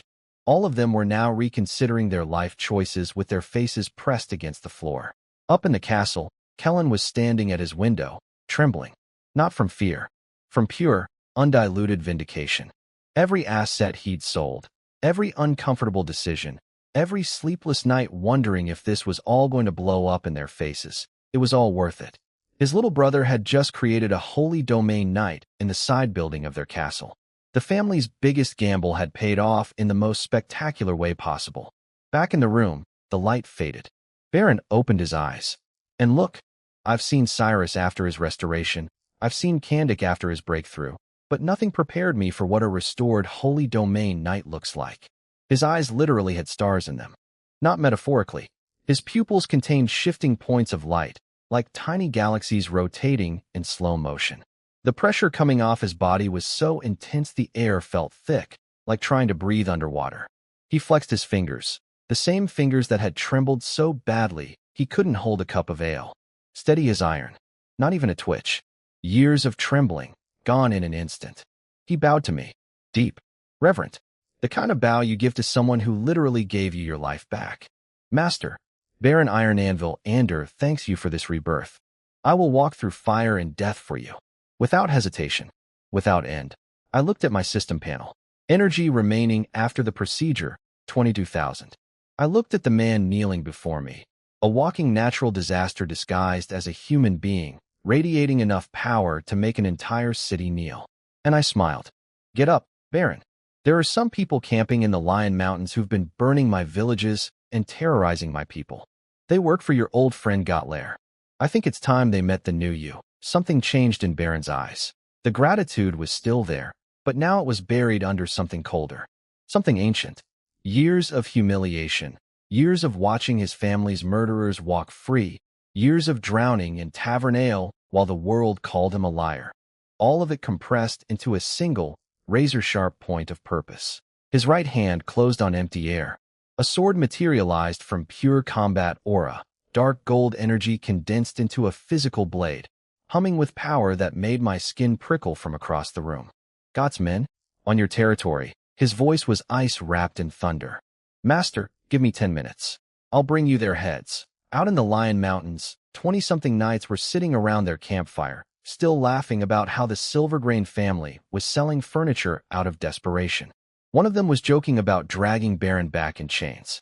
They had no idea that the broken old drunk they'd been psychologically torturing for sport had just become the most powerful being within 500 miles, and he was looking in their direction with the kind of expression that makes predators reconsider the food chain. The spare tire. The overlooked second son. The weird kid who collected crystals. I just created a holy domain knight. Let that sink in. Then run. Baron didn't walk out of the building. He didn't even use the door. He went through the roof. 1 second he was standing in front of me saying, "Give me 10 minutes. The next second there was a hole in my ceiling and a dark gold streak tearing across the sky like a comet with anger management issues. Holy domain knights don't travel. They become weather events. Half a quarter hour. That's how long it took him to cross the distance to the Lion Mountains. A journey that would take normal soldiers half a day on horseback, and he covered it in the time it takes to brew a cup of tea. Now, I wasn't there for what happened next, but Cyrus's spy crow was still operational, and Baron himself gave me a very brief, very satisfying report afterward. Let me reconstruct it for you. Picture the scene, 20-something enemy knights, campfire crackling, zero worries. Scarface is mid-sentence bragging about burning one of my villages, literally mid-word, mouth open, probably gesturing dramatically, when the air itself turns to cement. Dark gold combat aura crashed over that camp like a tidal wave hitting a sandcastle. Every single knight hit the ground. Not by choice. Their bodies simply stopped accepting commands from their brains. Weapons clattered out of paralyzed fingers. Knees buckled. Faces met dirt. The 2 gold knights, the tough guys, the leaders, the ones who'd been casually sharpening their swords and feeling untouchable, ripped their eyes open and immediately wished they hadn't. Holy domain? How? This is impossible. Silvergrain doesn't have a. Then they saw who was standing in the middle of their camp, wrapped in a cloak of dark gold combat aura that billowed around him like he was standing in a personal hurricane. The man they'd been tormenting for entertainment. The broken old drunk, whose suffering was supposed to be their boss's favorite TV show. You can't be Baron. You can't be. You were finished. Baron looked down at them the way you look at ants on your kitchen counter. Not with hatred, not with anger, with the absolute, bone-chilling indifference of someone who could erase you from existence and not lose a second of sleep. So you're God's little errand boys. The lead gold knight went from elite warrior to sobbing mess in 0 seconds flat. Literally crawling on his knees, forehead hammering the ground, begging. We were just following orders. Please, we're knights too. Show mercy. Knights? Baron's voice could have frozen lava. You terrorized farmers. You burned homes. You tormented civilians who had nothing to do with your master's grudge. And you call yourselves knights? He raised his hand. That's it. Just raised it. Dark gold energy erupted outward like a silent nuclear detonation. No fancy techniques. No dramatic sword swings. Just raw, unfiltered holy domain power, applied like a cosmic fly swatter. The screaming lasted less than a heartbeat. When the light faded, all that was left was a neat pile of empty armor and a few wisps of smoke. No bodies. No blood. Not even a stain. 20+ knights, erased so completely it was like they'd never existed. Holy domain power doesn't just kill, it deletes. Baron collected the empty armor and space rings, waste not, want not, then stood there for a long moment, staring southwest toward the Salmon Kingdom, where his real enemy lived. The man who'd murdered his entire family. 371 people. I'm told his fists were clenched so tight his knuckles went white. Every fiber of his being wanted to fly there right now and turn Got Lair into a memory. But he didn't, because he'd made a promise to me. And because he was smart enough to know that revenge on an empty stomach is just suicide with extra steps. The territory needed stabilizing first. Resources needed replenishing. The time would come. Instead, he remembered something. A secret dungeon he'd discovered decades ago during his adventuring days. Back when he was at his peak, he dismissed it as small potatoes. Nothing worth my time, past Baron had thought. Well, present Baron suddenly realized those small potatoes might be exactly what his resource-starved master needed. He changed course and rocketed off toward the ruins. Treasure hunting on the way home from a massacre. Multitasking king. Meanwhile, back in Silvergrain City, the aftermath of Baron's breakthrough was magnificent. Remember all those people who spent the last week calling us cowards? The merchants buying our antiques at bargain prices? The neighbors whispering about us fleeing? The tavern gossips who were so confident we were finished? Every single one of them was now falling over themselves to become our best friend. The castle courtyard looked like a medieval Black Friday sale. Except instead of people trying to buy things, they were trying to give us things. A line of carriages stretched down the street, piled high with gifts. Magical scrolls, refined crystals, rare silks, exotic spices. Everyone suddenly had presents for the Silvergrain family, and gosh, wasn't it always obvious we were destined for greatness? Did you hear? Silvergrain has a holy domain night. Not just any holy domain. It's Baron Iron Anvil, the 8th holy domain knight of the Salmon Kingdom. No wonder they were selling everything. They were funding this the whole time. Genius. Absolute genius. The merchant guilds were the funniest. The same traders who'd gleefully snapped up our mining rights at discount prices were now sprinting back with the contracts, begging us to take them back. We'll return everything it cost. No, at a 30% premium. Please, just let us be your business partners. Other Viscounts who'd been watching our territory crumble with popcorn and smug satisfaction suddenly showed up with expensive gifts and very enthusiastic offers of alliance. Funny how that works. Nobody wants to ally with you when you're weak, but the second you reveal a holy domain knight, everyone wants to be your best friend since childhood.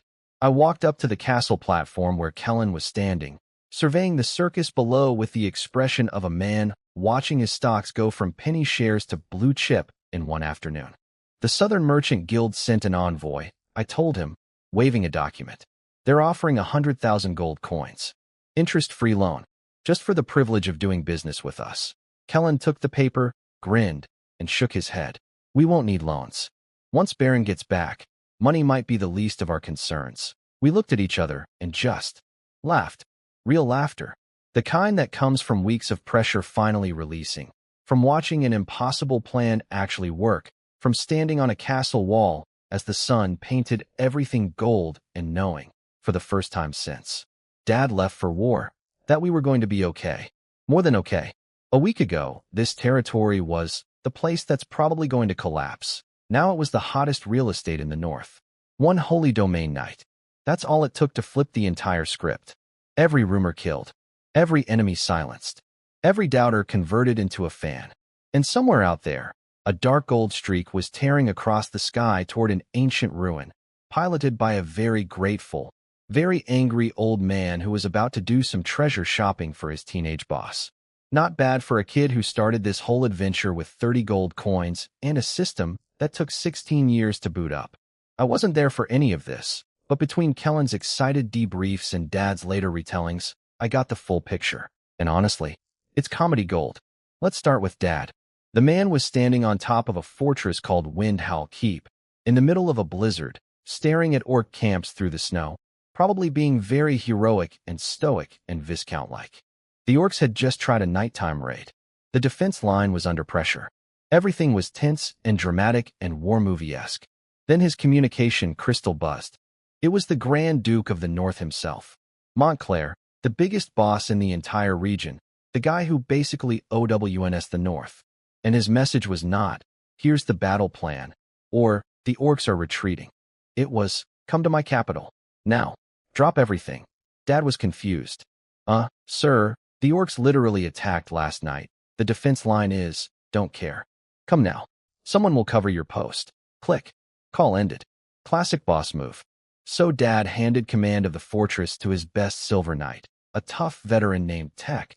gave him the family seal and strict orders to hold the fort no matter what, then jumped on a horse and rode into a blizzard toward Deepwater City, 3 days away, with absolutely zero idea why the most powerful man in the North wanted to see him urgently. He was halfway there, frozen face, snowy horse, maximum confusion, when his crystal buzzed again. This time it was Kellen, and my brother was speaking at roughly 800 words per minute. Father, it worked. Baron is restored. Full holy domain. The entire city felt it. Martin did it.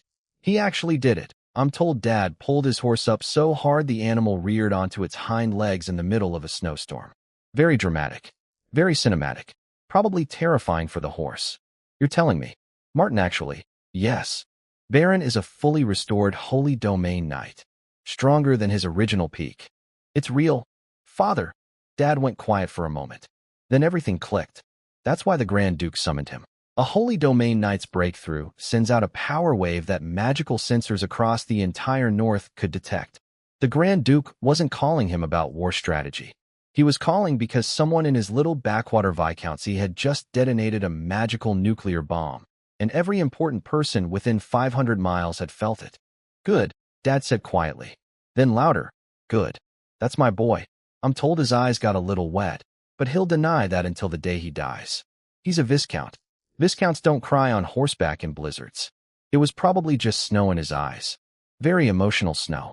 He rode toward Deepwater City with completely different energy after that call.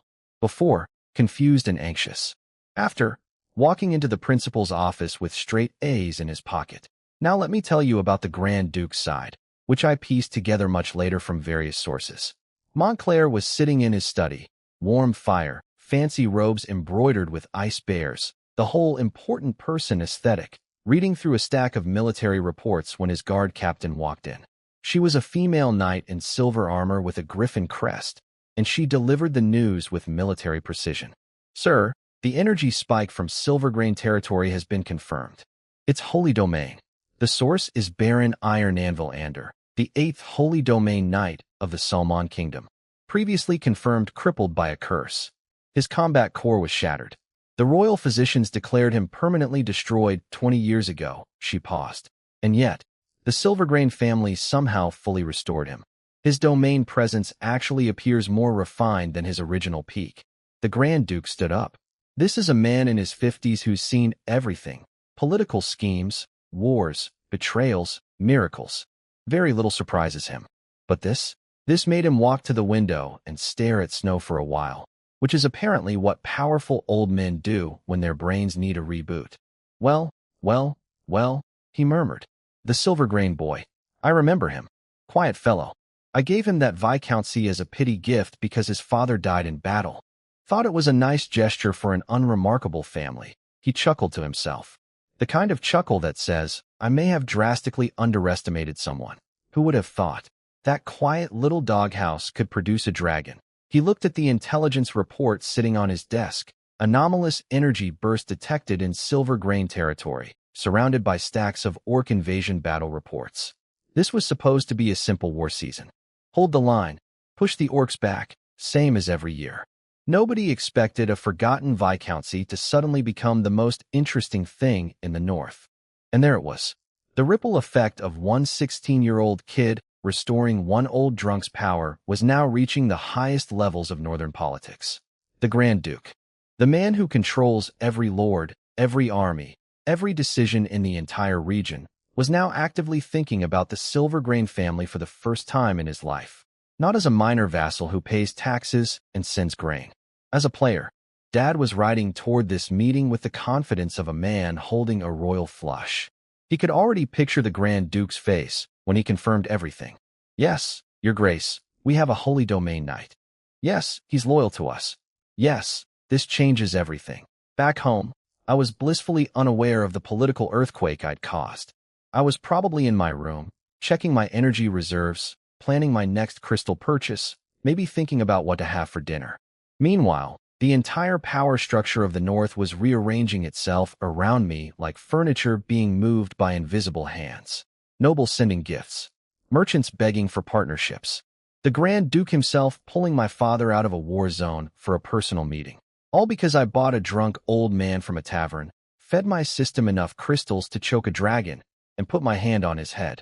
16 years of being the invisible middle child, and now the most powerful duke in the north was saying my family's name with respect for the first time. Mom was right. I am the smart one. I'm just saying.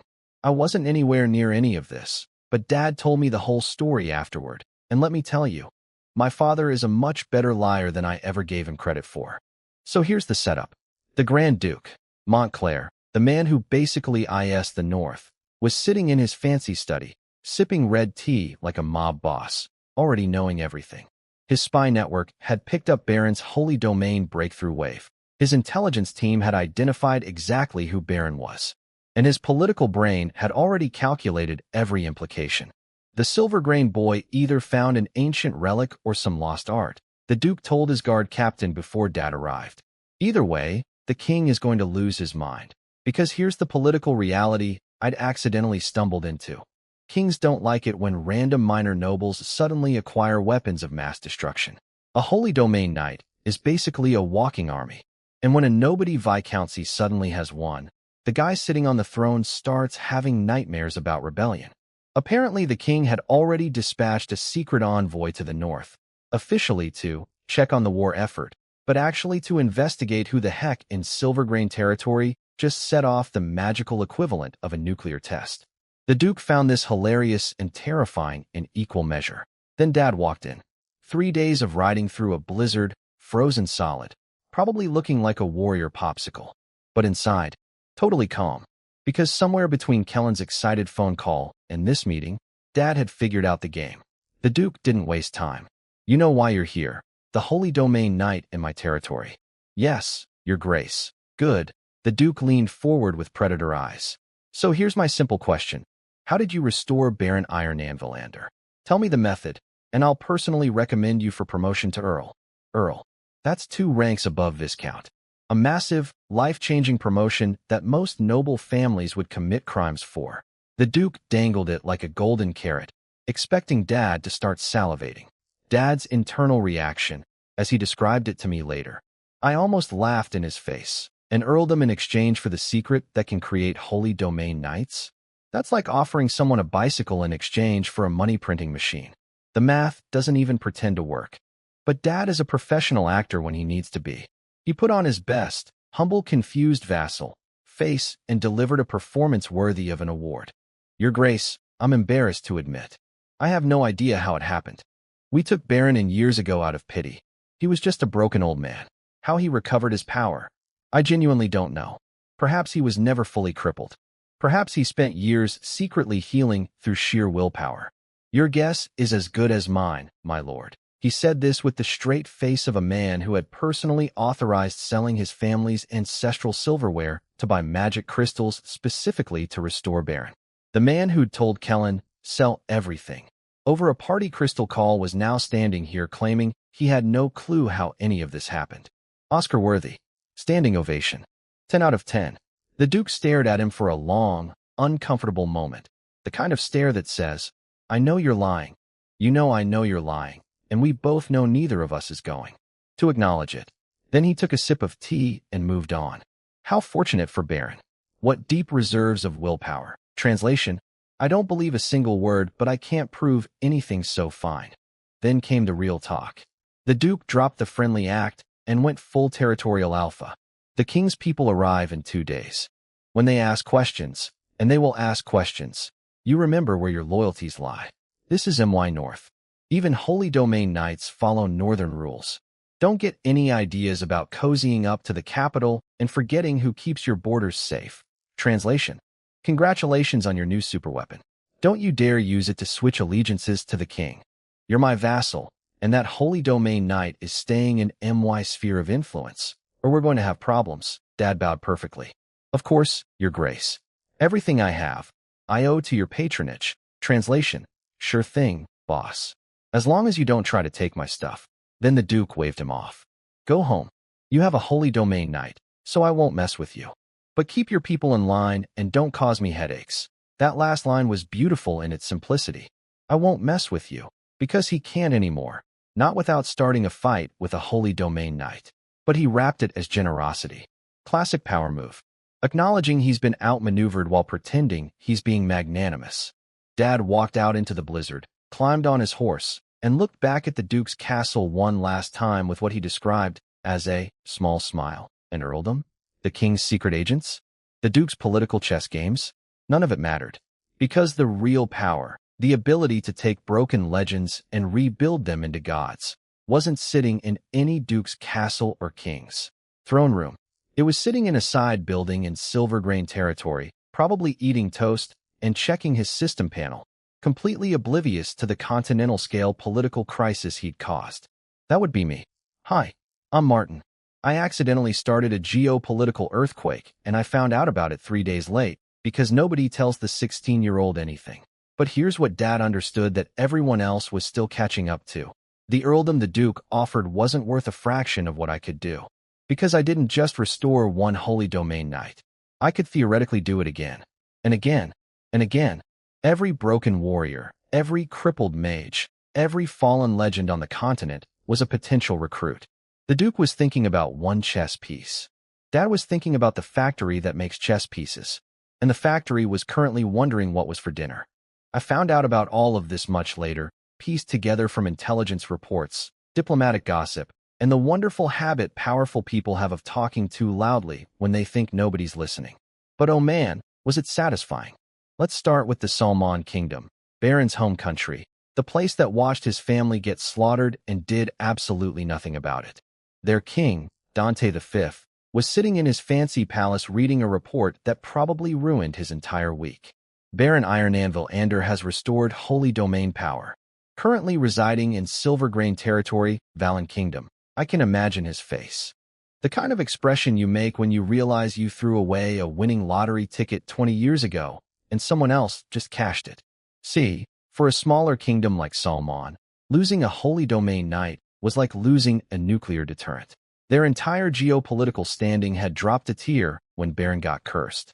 For 20 years they'd been getting pushed around by bigger neighbors, all because they'd let one of their greatest warriors get destroyed under their watch. And now that warrior was back. Except he wasn't theirs anymore. He was mine. Well, technically he was in my territory being loyal to me. A 16-year-old who bought him out of a tavern for the price of a hot meal. The irony was so thick you could spread it on bread. Dante did what any desperate king would do. He called the other king, picked up his fancy royal communication crystal, the kind with rubies embedded in it, because kings can't even make phone calls without being extra, and dialed up our king, Augustus VII.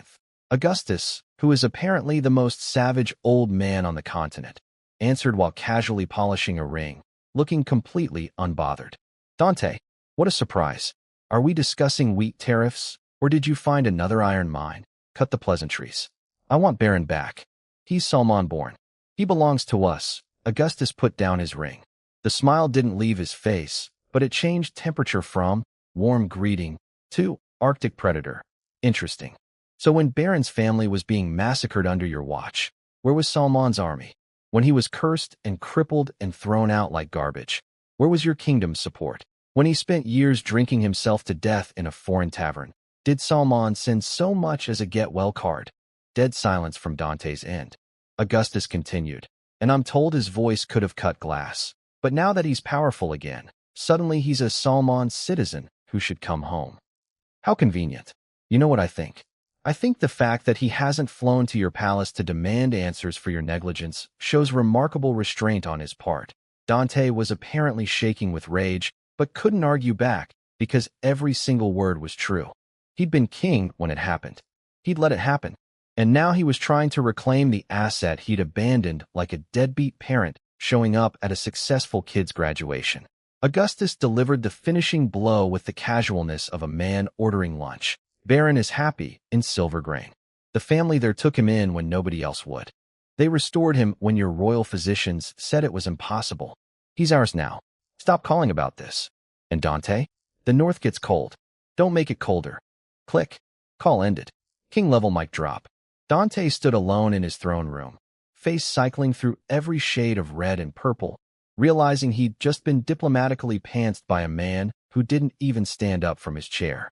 But the really delicious part? Baron's actual enemy, Gotlair, the Holy Domain Knight, who'd orchestrated the whole nightmare. Picture this: a man in an expensive estate, surrounded by luxury, who spent 20 years congratulating himself for the perfect revenge, destroying Baron's power, murdering his family, his students, everyone he loved, then leaving him alive just to watch him suffer. For 2 decades, this man has been sleeping peacefully, occasionally sending spies to film Baron's misery for personal entertainment. Then a report lands on his desk. Baron Iron Anvil Ander has restored holy domain power, stronger than his original peak. The sound of a silver goblet hitting the floor. Expensive wine everywhere. Impossible. But it wasn't impossible. It was very, very real. And the implications were hitting Got like a freight train. Baron wasn't just a holy domain knight. He was a titled holy domain knight, the Shattered Sword, one of only 3 titled holy domain warriors in Salmon's entire history. Titled fighters were in a different league, and the intelligence said his energy signature was stronger than before, which meant whatever mysterious process restored him had actually improved on the original. Got was pacing his study like a trapped animal, armor clanking with every panicked step. His brain was running through options at maximum speed and finding nothing but dead ends. Run? He's a holy knight. Running means losing everything: his title, his lands, his reputation. And Baron would hunt him across the continent like a dog chasing a rabbit. There is no hiding from a holy domain knight who wants you dead. Fight. Baron was always stronger than him, even before the restoration. Now, with a titled-level domain that was denser than his peak, Got might as well fight a mountain. Then the real horror hit him. It wasn't just Baron he'd destroyed. He'd hunted down Baron's students too, young knights that Baron had personally trained, killed under the excuse of eliminating rebel remnants. 371 family members, multiple beloved disciples, all dead because of Got's paranoia and cruelty. That blood debt wasn't something you could negotiate away. You can't send a fruit basket to apologize for genocide. Got slapped himself across the face. Actually slapped himself. Hard enough to leave a mark. 20 years of smugness crashing down in one evening. Why didn't he just kill Baron back then? Why the elaborate psychological torture? Why leave the one person alive who would never, ever forgive him? Because he was arrogant. Because watching Baron suffer was more fun than finishing the job. Because he never, in his wildest nightmares, imagined that a broken, cursed, powerless old drunk could ever come back. Surprise. He stared at his map. Silver grain territory to his estate. 1 day's flight for a holy domain knight. One day, Baron could literally wake up tomorrow morning, decide it was revenge o'clock, and be kicking down Got's door by dinner. What do I do? What do I do? The most feared knight in the Salmon kingdom was standing in his own study, muttering to himself like a madman, trying to figure out how to survive a monster he'd created. And me? I was back home, completely unaware that my little restoration project had caused a king to get roasted on a video call, another king to have an existential crisis, and a holy domain knight to slap himself in the face. I was probably eating dinner and wondering if Cyrus had finished today's batch of scrolls. Sometimes, being the last person to hear the news is the most peaceful position to be in. Ignorance isn't just bliss. It's a full night's sleep while 2 kingdoms panic about what you did. I walked into the sitting room expecting maybe a cup of tea and some casual family time. What I got was an ambush. My mother was sitting there with her flower tea, looking all sweet and motherly, and then she dropped it on me like a sack of bricks. "Martin, dear, I think you should marry the Delcorn family's daughter." "I'm sorry, what? Mother, did you just say marry? I'm 16. I just finished building a holy domain knight from scratch. I haven't even figured out what to do about the orc invasion. And you want me to think about wedding invitations?" She gave me the look. Every mother in every world, fantasy or otherwise, has the look. It transcends dimensional boundaries. Don't be dramatic. Ella Delcorn is lovely, pretty face, gentle personality. You met her when you were little. What's the problem? The problem, mother, is that a month ago we were a forgettable viscountcy and nobody wanted to marry into our family. Now we have a holy domain knight, and suddenly the Delcorn family thinks their daughter would look great in silver grain colors. This isn't romance. It's corporate merging with a wedding dress on top. But I couldn't just say, "Mom, they're gold diggers," because the Delcorn family is Mom's maiden family. Her relatives. She was trying to hook up her son with her own niece or cousin or whatever, and in her mind, This was the most natural, sensible thing in the world. Strengthen both families. Everyone wins. I had to be diplomatic about this. So I went full political analyst mode. Mother, think about what you're asking. We have a holy domain night now. That's equivalent to a national-level weapon.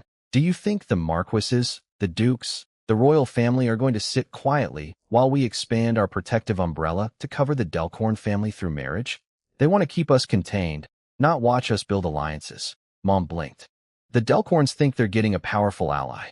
What they'd actually be getting is a giant target painted on their house.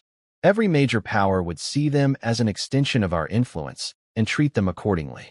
Instead of gaining our protection, they'd gain our enemies. The Delcorn Viscount isn't brave. He's just hoping to test our waters from behind his daughter's skirt. Mom went quiet. The tea in her cup stopped steaming. That's how long she sat there processing. But you can't stay single forever, she finally managed, switching from political strategist to worried mother in one breath. You're of age. People will talk. Mother, my older brother doesn't even have a fiancé yet. Let's get him married first before we start planning my wedding. Basic sibling order protocol. I sat down next to her and patted her hand. Trust me, when the time comes, I'll find someone. But it won't be because some family wants to leech off our holy domain night. And it won't be now, while half the continent is watching us like hawks, and the other half is sending us gift baskets hoping we'll remember their names, she sighed. The deep, resigned sigh of a mother who knows her son is right, but doesn't want to admit it. Fine. I'll send the Delcorn people home. Thank you, mother. Crisis averted. First battlefield of the day, survived. I walked out and immediately switched mental gears, because I had bigger plans than dodging arranged marriages. The hallway was bustling with servants hauling boxes of gifts, congratulatory presents from every noble family in the north who suddenly wanted to be our best friend. Kellen, ever the pragmatist, had been converting all of it into magic crystals. Fancy wines. Sold. Silk tapestries. Sold. Jeweled swords nobody would actually use in combat. Sold, sold, sold. Everything became crystals, and crystals became energy. Current system balance. 32,700 points. Not enough for another holy domain restoration, but plenty for several gold rank upgrades. And that got me thinking. Baron was incredible, but one holy domain knight is a deterrent, not an army. I needed more people. More broken legends. More fallen warriors. More discarded geniuses that the world had written off. The continent was full of them. Cursed knights, crippled mages, betrayed veterans rotting in taverns and slave markets and forgotten corners of civilization. Every single one was a potential powerhouse waiting for me to flip their switch. But here's the problem. I couldn't go shopping for broken warriors anymore. Before Baron's restoration, nobody cared what the weird second son of a minor viscount was doing. Now, every spy network on the continent had a file on the Silvergrain family. If I started openly collecting crippled fighters, someone smart would connect the dots. The Silvergrains collect broken warriors, and then those warriors mysteriously regain their power. Interesting. That's the kind of interesting that gets you assassinated. I need a proxy, I muttered. Someone who could quietly scout and recruit without being traced back to me. I went straight to Kellen's study. My brother was buried in account books as usual. The man lives in a permanent state of paperwork, and looked up when I walked in. Mom tried to marry you off. How did you? She cornered me about it yesterday. I told her to talk to you. He smirked. So, what do you actually need? I want to find more people like Baron. Former powerhouses who lost their abilities. Hidden in taverns, slave markets, remote villages, wherever. But I can't do it myself. Too visible now. I need someone trustworthy to handle recruitment. Quietly, Kellen set his pen down, eyes sharpening. You want to build more gold and holy domain fighters. As many as I can find and afford. He leaned back, fingers drumming on the desk, already calculating logistics. I could practically hear the spreadsheets forming in his brain. The Silvergrain family's second act was about to begin. Same playbook as before. Find broken people, fix them, build an army nobody sees coming. But this time with better funding, better cover, and much, much higher stakes. First, though, I had to figure out who to trust with the most dangerous recruitment job on the continent. Because the person doing this would eventually figure out what I could do. And if that person talked, well, let's just say my hiring standards were about to get very, very selective. Kellen and I spent a solid 20 minutes plotting like two kids planning a heist. Except instead of stealing cookies, we were designing a continent-wide talent scouting operation for broken old warriors. His idea was brilliant. Use the Southern Merchant Guild's trade caravans as cover. Merchants travel everywhere, talk to everyone, and nobody thinks twice about them asking nosy questions. Oh, you know any retired knights around here? Just curious. Anyway, want to buy some silk? Perfect camouflage. Our fourth and fifth uncles, experienced family knights who'd spent years in military service, would embed themselves in the caravan as muscle for hire, quietly asking around, keeping eyes open, looking totally normal. And have Baron keep an ear out too, Kellen added. He traveled the continent for years. He probably knows people who've fallen on hard times. I snapped my fingers. Dual approach. Merchant caravan on the surface, Holy Domain Knight intelligence network underneath. Beautiful. Then Kellen hit me with the reality check. Don't get greedy. If gold rank fighters start popping up around silver grain like mushrooms after rain, people will know something's up. Space it out, I grinned. Who says they have to stay in silver grain? Restore them, send them back out into the world, have them scout for more people like themselves. Build a network, not a fortress. Kellen stared at me for a second. I could see the realization spread across his face like dawn breaking. I wasn't building an army. I was building a franchise. You terrify me sometimes, he said, smiling. Go. Do it. This family has your back. I headed to my room feeling pretty good about myself, only to find Baron standing outside my door like the world's most intimidating butler.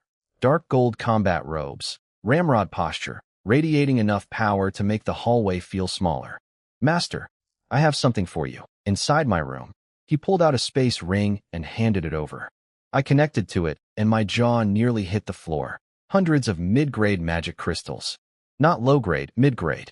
Each one worth exponentially more energy than the little blue pebbles I'd been scrounging for weeks.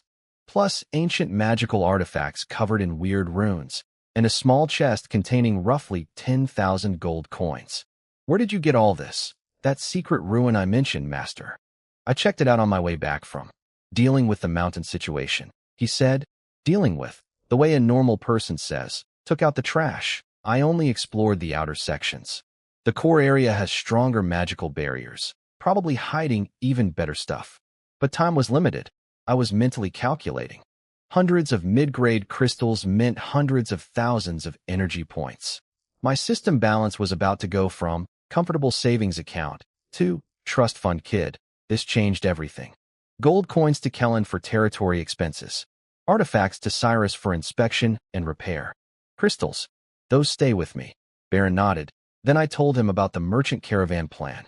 His reaction was interesting. He listened carefully, then asked a question I didn't expect. Master, can you save people whose life force is almost gone? People who are dying of old age. I looked up from the artifacts. Yeah, the energy doesn't just fix injuries. It can replenish life force and extend someone's remaining years. Why? You know someone. The change in Baron's face was instantaneous. Hope, pain, calculation, and something deeply personal all flashed through his eyes in about 2 seconds. 3 people, he said carefully, all legendary figures from their era. They burned through their life essence protecting their families years ago. They're basically running on fumes now. Could die any day.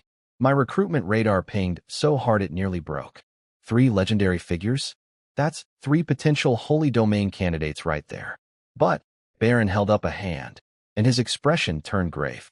These 3 have powerful families behind them.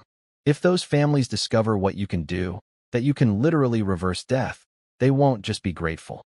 They'll be desperate. And desperate, powerful people do terrible things. He let that sink in. The ability to cheat death would make every king, duke, and warlord on the continent hunt you down. Not to kill you, to own you. Put you in a golden cage and force you to extend their lives forever. 10 Holy Domain Knights couldn't protect you from that kind of greed. Cold water. Ice cold. He was right, and I knew it. The power to restore fighters was already dangerous enough. The power to extend life? That was playing God. And gods tend to attract worshippers who want to put them in chains. Noted, I said. What about the 4th person? Baron's voice shifted. A solo mage. Female. Extremely powerful. We crossed paths years ago. She got hit by some kind of forbidden spell backlash, and her lifespan is running out.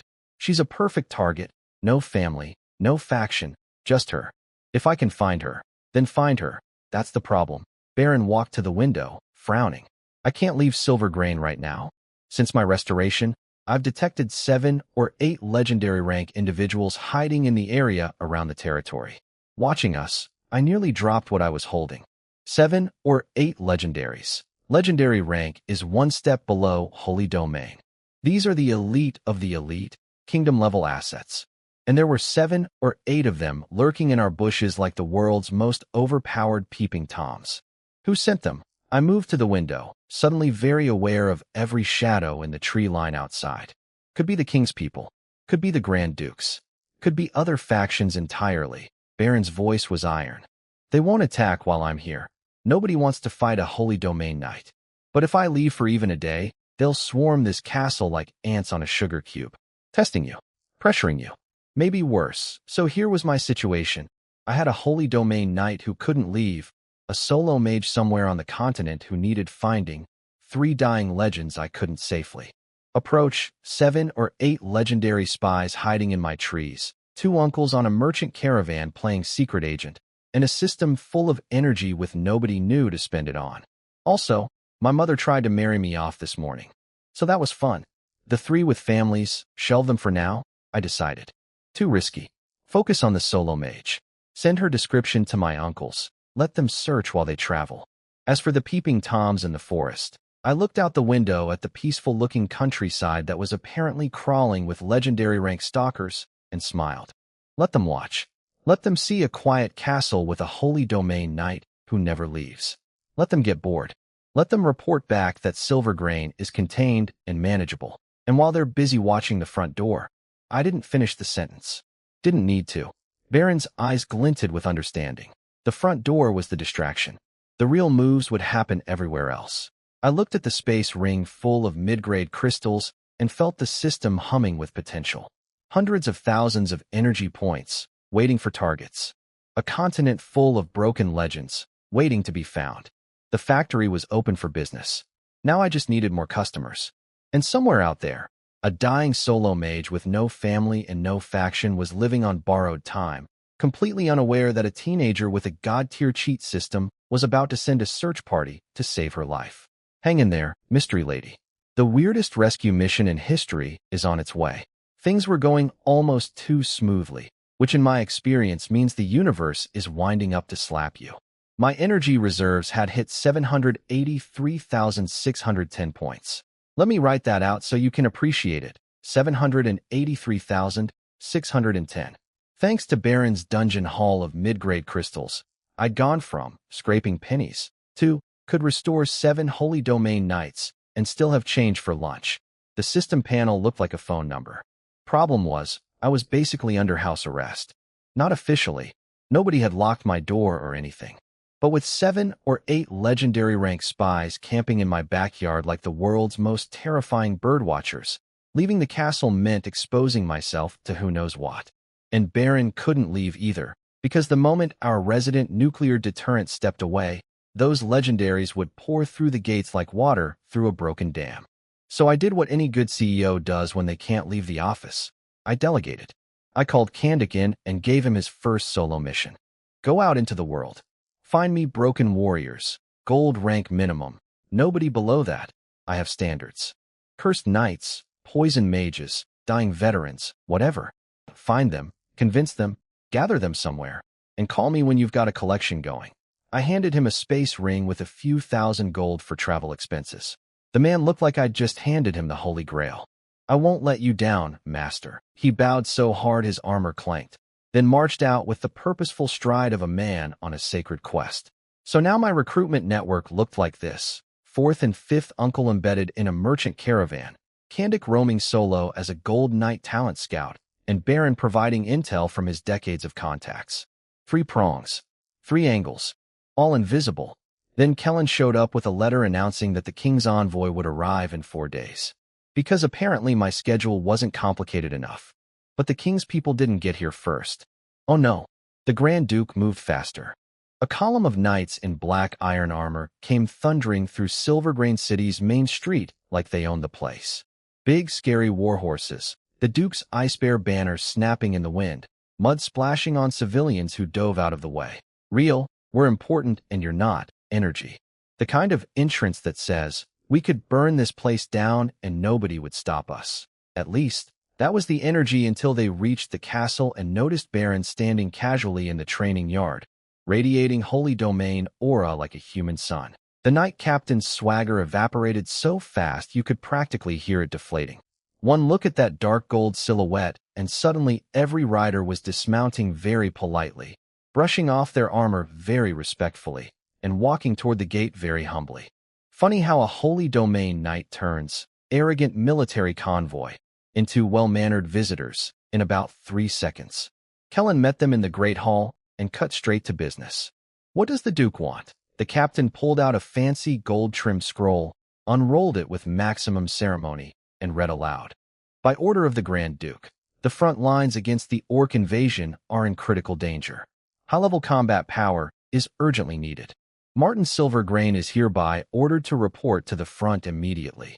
Kellen shot to his feet, so fast his chair scraped the stone floor. Martin?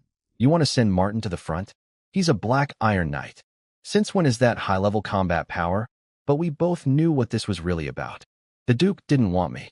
I'm about as useful in a battle as a decorative sword. He wanted Baron. And he knew that Baron was loyal to me, not to any Duke or King. So the play was obvious. Summon Martin, and Baron follows like a loyal dog protecting its master. Suddenly the Duke has a holy domain knight fighting his war, stationed at his fortress, effectively under his control. Brilliant. Evil. Classic power politics. The knight captain stood there with zero expression, pretending this was a normal military request and not transparent manipulation. We'll wait 1 hour for Martin to prepare. Kellen stormed to my room, practically smoking with rage, and laid out the whole scheme. He's using you as bait. He wants Baron on his front line. If we refuse, we're disobeying a direct military order during wartime. That's treason. If we accept, he controls our strongest asset. Either way he wins. I listened to the whole rant. Let Kellen pace. Let him fume. Let him finish. Then I stood up, looked out the window at the Duke's knights standing nervously in our courtyard, trying very hard not to make eye contact with the Holy Domain knight looming nearby, and said the last thing my brother expected. Accept it. Let's go. Kellen's face froze. What? Think about it, bro. I've been stuck in this castle for weeks. 7 legendary spies outside, a king's envoy coming in 4 days to ask uncomfortable questions, and half the continent watching my every move. The Duke just handed me a perfect excuse to leave. I turned around and grinned. He thinks he's trapping me, but he's actually setting me free. Out there on the front lines, surrounded by war chaos, nobody's going to notice if I do a little. Recruiting on the side. Battlefields are full of broken warriors, injured veterans, fallen heroes. It's basically a shopping mall for my system. Kellen stared at me. Then he started laughing. Not a happy laugh. More of a, my little brother is absolutely insane and I can't stop him laugh. The Duke thinks he's pulling your strings, and you're going to use his war as a talent search. Also, having Baron fight orcs for a while shuts up the people questioning our loyalty. We look like good patriots contributing to the defense effort. The king's envoy arrives and finds out we volunteered for the front. That kills any narrative about us being a threat. I grabbed my cloak. Tell the captain we accept. 1 hour? I'll be ready in 20 minutes. Kellen shook his head slowly, the laugh fading into something that looked suspiciously like pride. You know, sometimes I forget you're 16. Honestly? So do I. Outside, the Duke's knights were still waiting, still nervous, still stealing glances at Baron. They thought they'd come to collect a pawn. They had no idea they'd just given the pawn the keys to the board. 783,000 energy points. A gold knight recruiter already on the road. 2 uncles embedded in a merchant caravan. A holy domain bodyguard ready to travel. And now, a frontline war zone full of potential recruits, served up on a silver platter by the very Duke trying to control me. Thanks for the invitation, Your Grace. I'll be sure to make the most of it. Kellen looked at me like I'd announced I was joining the circus. You've lost it. Hear me out. I held up a finger. Right now, we're trapped. 7 legendary peeping toms in the bushes. A king's envoy 4 days away. The Grand Duke trying to puppet master us. Every important person on the continent staring at this castle. We're a goldfish in a bowl. I pointed toward the door where the Duke's knights were waiting. But the Duke just offered me a door. He thinks he's dragging me to the front line to control Baron. What he's actually doing is giving me a legitimate, officially sanctioned, nobody can question it reason to leave this castle. And once I'm out there in the chaos of war, nobody's counting heads. Nobody's tracking my movements.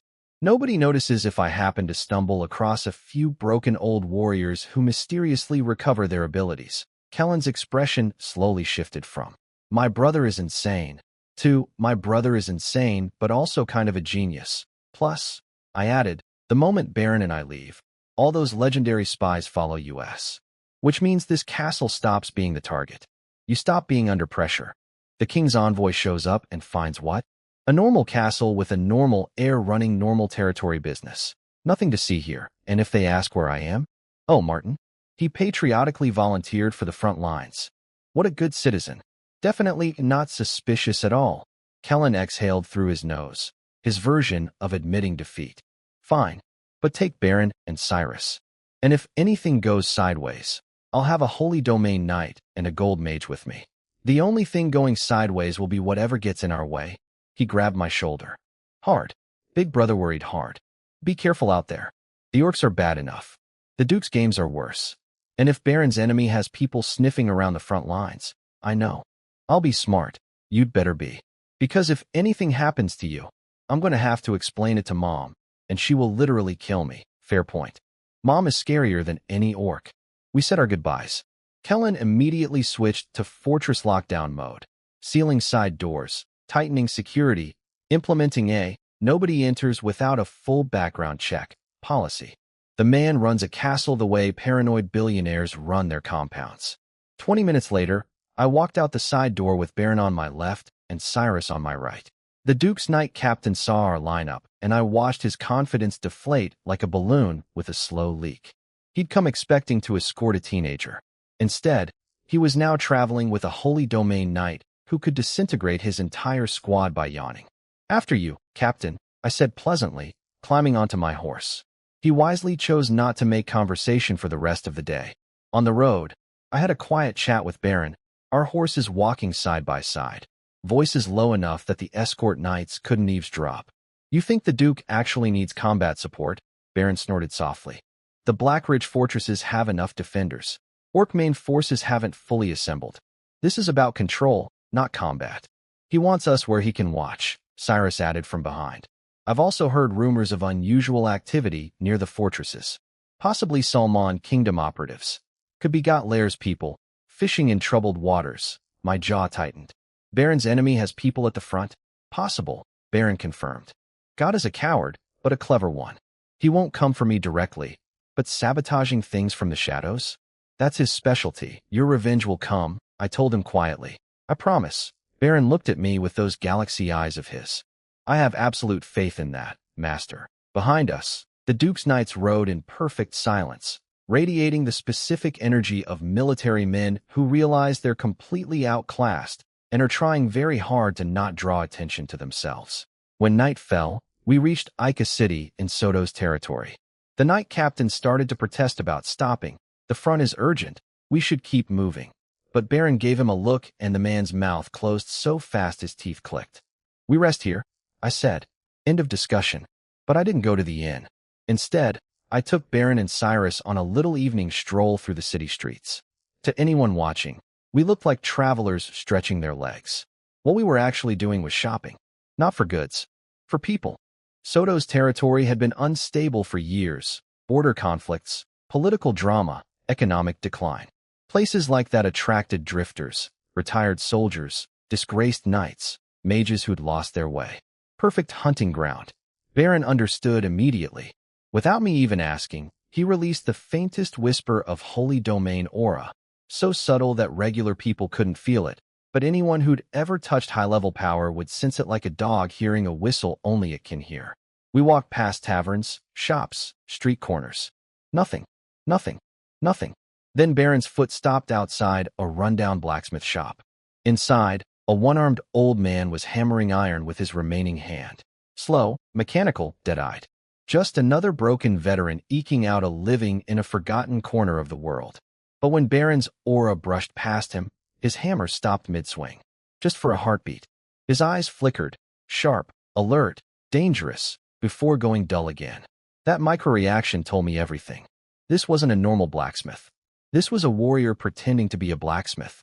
And he'd recognized holy domain energy, because he'd once been close to that level himself. I walked over, cool as you please, and pointed at a rusty sword propped in the corner. "Hey, old-timer, can this sword be fixed?" He looked at me, then at Baron, then back at me. His voice was sandpaper. "It's scrap. Can't be fixed." I crouched down and ran my finger along the blade's chipped edge. You know, some things look broken beyond repair. But really, they just need the right person to give them another chance. The old blacksmith's breathing hitched. His hammer hung frozen in midair. He didn't respond. But when he started hammering again, each strike rang louder than before. I stood up and nodded to Cyrus, who smoothly handed the old man a note and some gold coins. The note didn't say much, just an address. And 3 words, "When you're ready." We walked away into the evening. Behind us, an old one-armed blacksmith stared at a piece of paper and a handful of gold. And for the first time in what was probably years, his dead eyes had a spark in them. First stop on the road trip, already productive. 783,000 energy points in my pocket. A holy domain knight bodyguard. A gold mage assistant. A war zone full of broken warriors waiting ahead. And now, a one-armed blacksmith who just received the most mysterious job offer of his life. The Duke thought he was pulling my leash. But I was the one going exactly where I wanted to go. Let's see what the front lines have to offer. We hadn't even left town, and we were already collecting loot like it was a video game. Walking through Ica City's streets at night, we ran into the local garrison commander, a slimy guy in silk robes with more gemstone rings than fingers, literally dragging a terrified slave. Girl behind him with a chain around her neck, while his soldiers shoved civilians out of the way. Real charming individual. The kind of guy who makes you understand why revolutions happen. The second he spotted the ice bear crests on the Duke's knight's armor, his whole personality did a complete 180. Went from tyrant strutting through his kingdom to nervous puppy desperate for approval in about half a second. Started bowing and scraping, calling us great lords, and offering to host us at his mansion. That's when Cyrus did something that made me want to give him Employee of the Century. He stepped forward, completely deadpan, and said, "Got any magic crystals?" Everyone froze. The Duke's knights looked confused. The garrison commander looked terrified. I looked amused. See, what Cyrus understood, and what made him a genius, was that corrupt local officials are basically walking ATMs if you have the right badge. This guy had been squeezing peasants for years. Whatever crystals he had were stolen property with extra steps. Taking them wasn't theft, it was redistribution with attitude. The commander practically tripped over himself. "Yes, of course. Finest quality. I'll send them right away." I played good cop. "Just market price. We're only passing through." He wouldn't hear of it. An hour later, a crate of nearly 100 low-grade magic crystals showed up at our inn, plus gold and jewelry that Cyrus pocketed with the smooth efficiency of a professional pickpocket at a charity gala. After we shooed him away, I heard him muttering to himself outside. If I can attach myself to the Duke's network, the sky's the limit. Poor fool thought he was networking. He'd just been robbed by the politest muggers in the kingdom.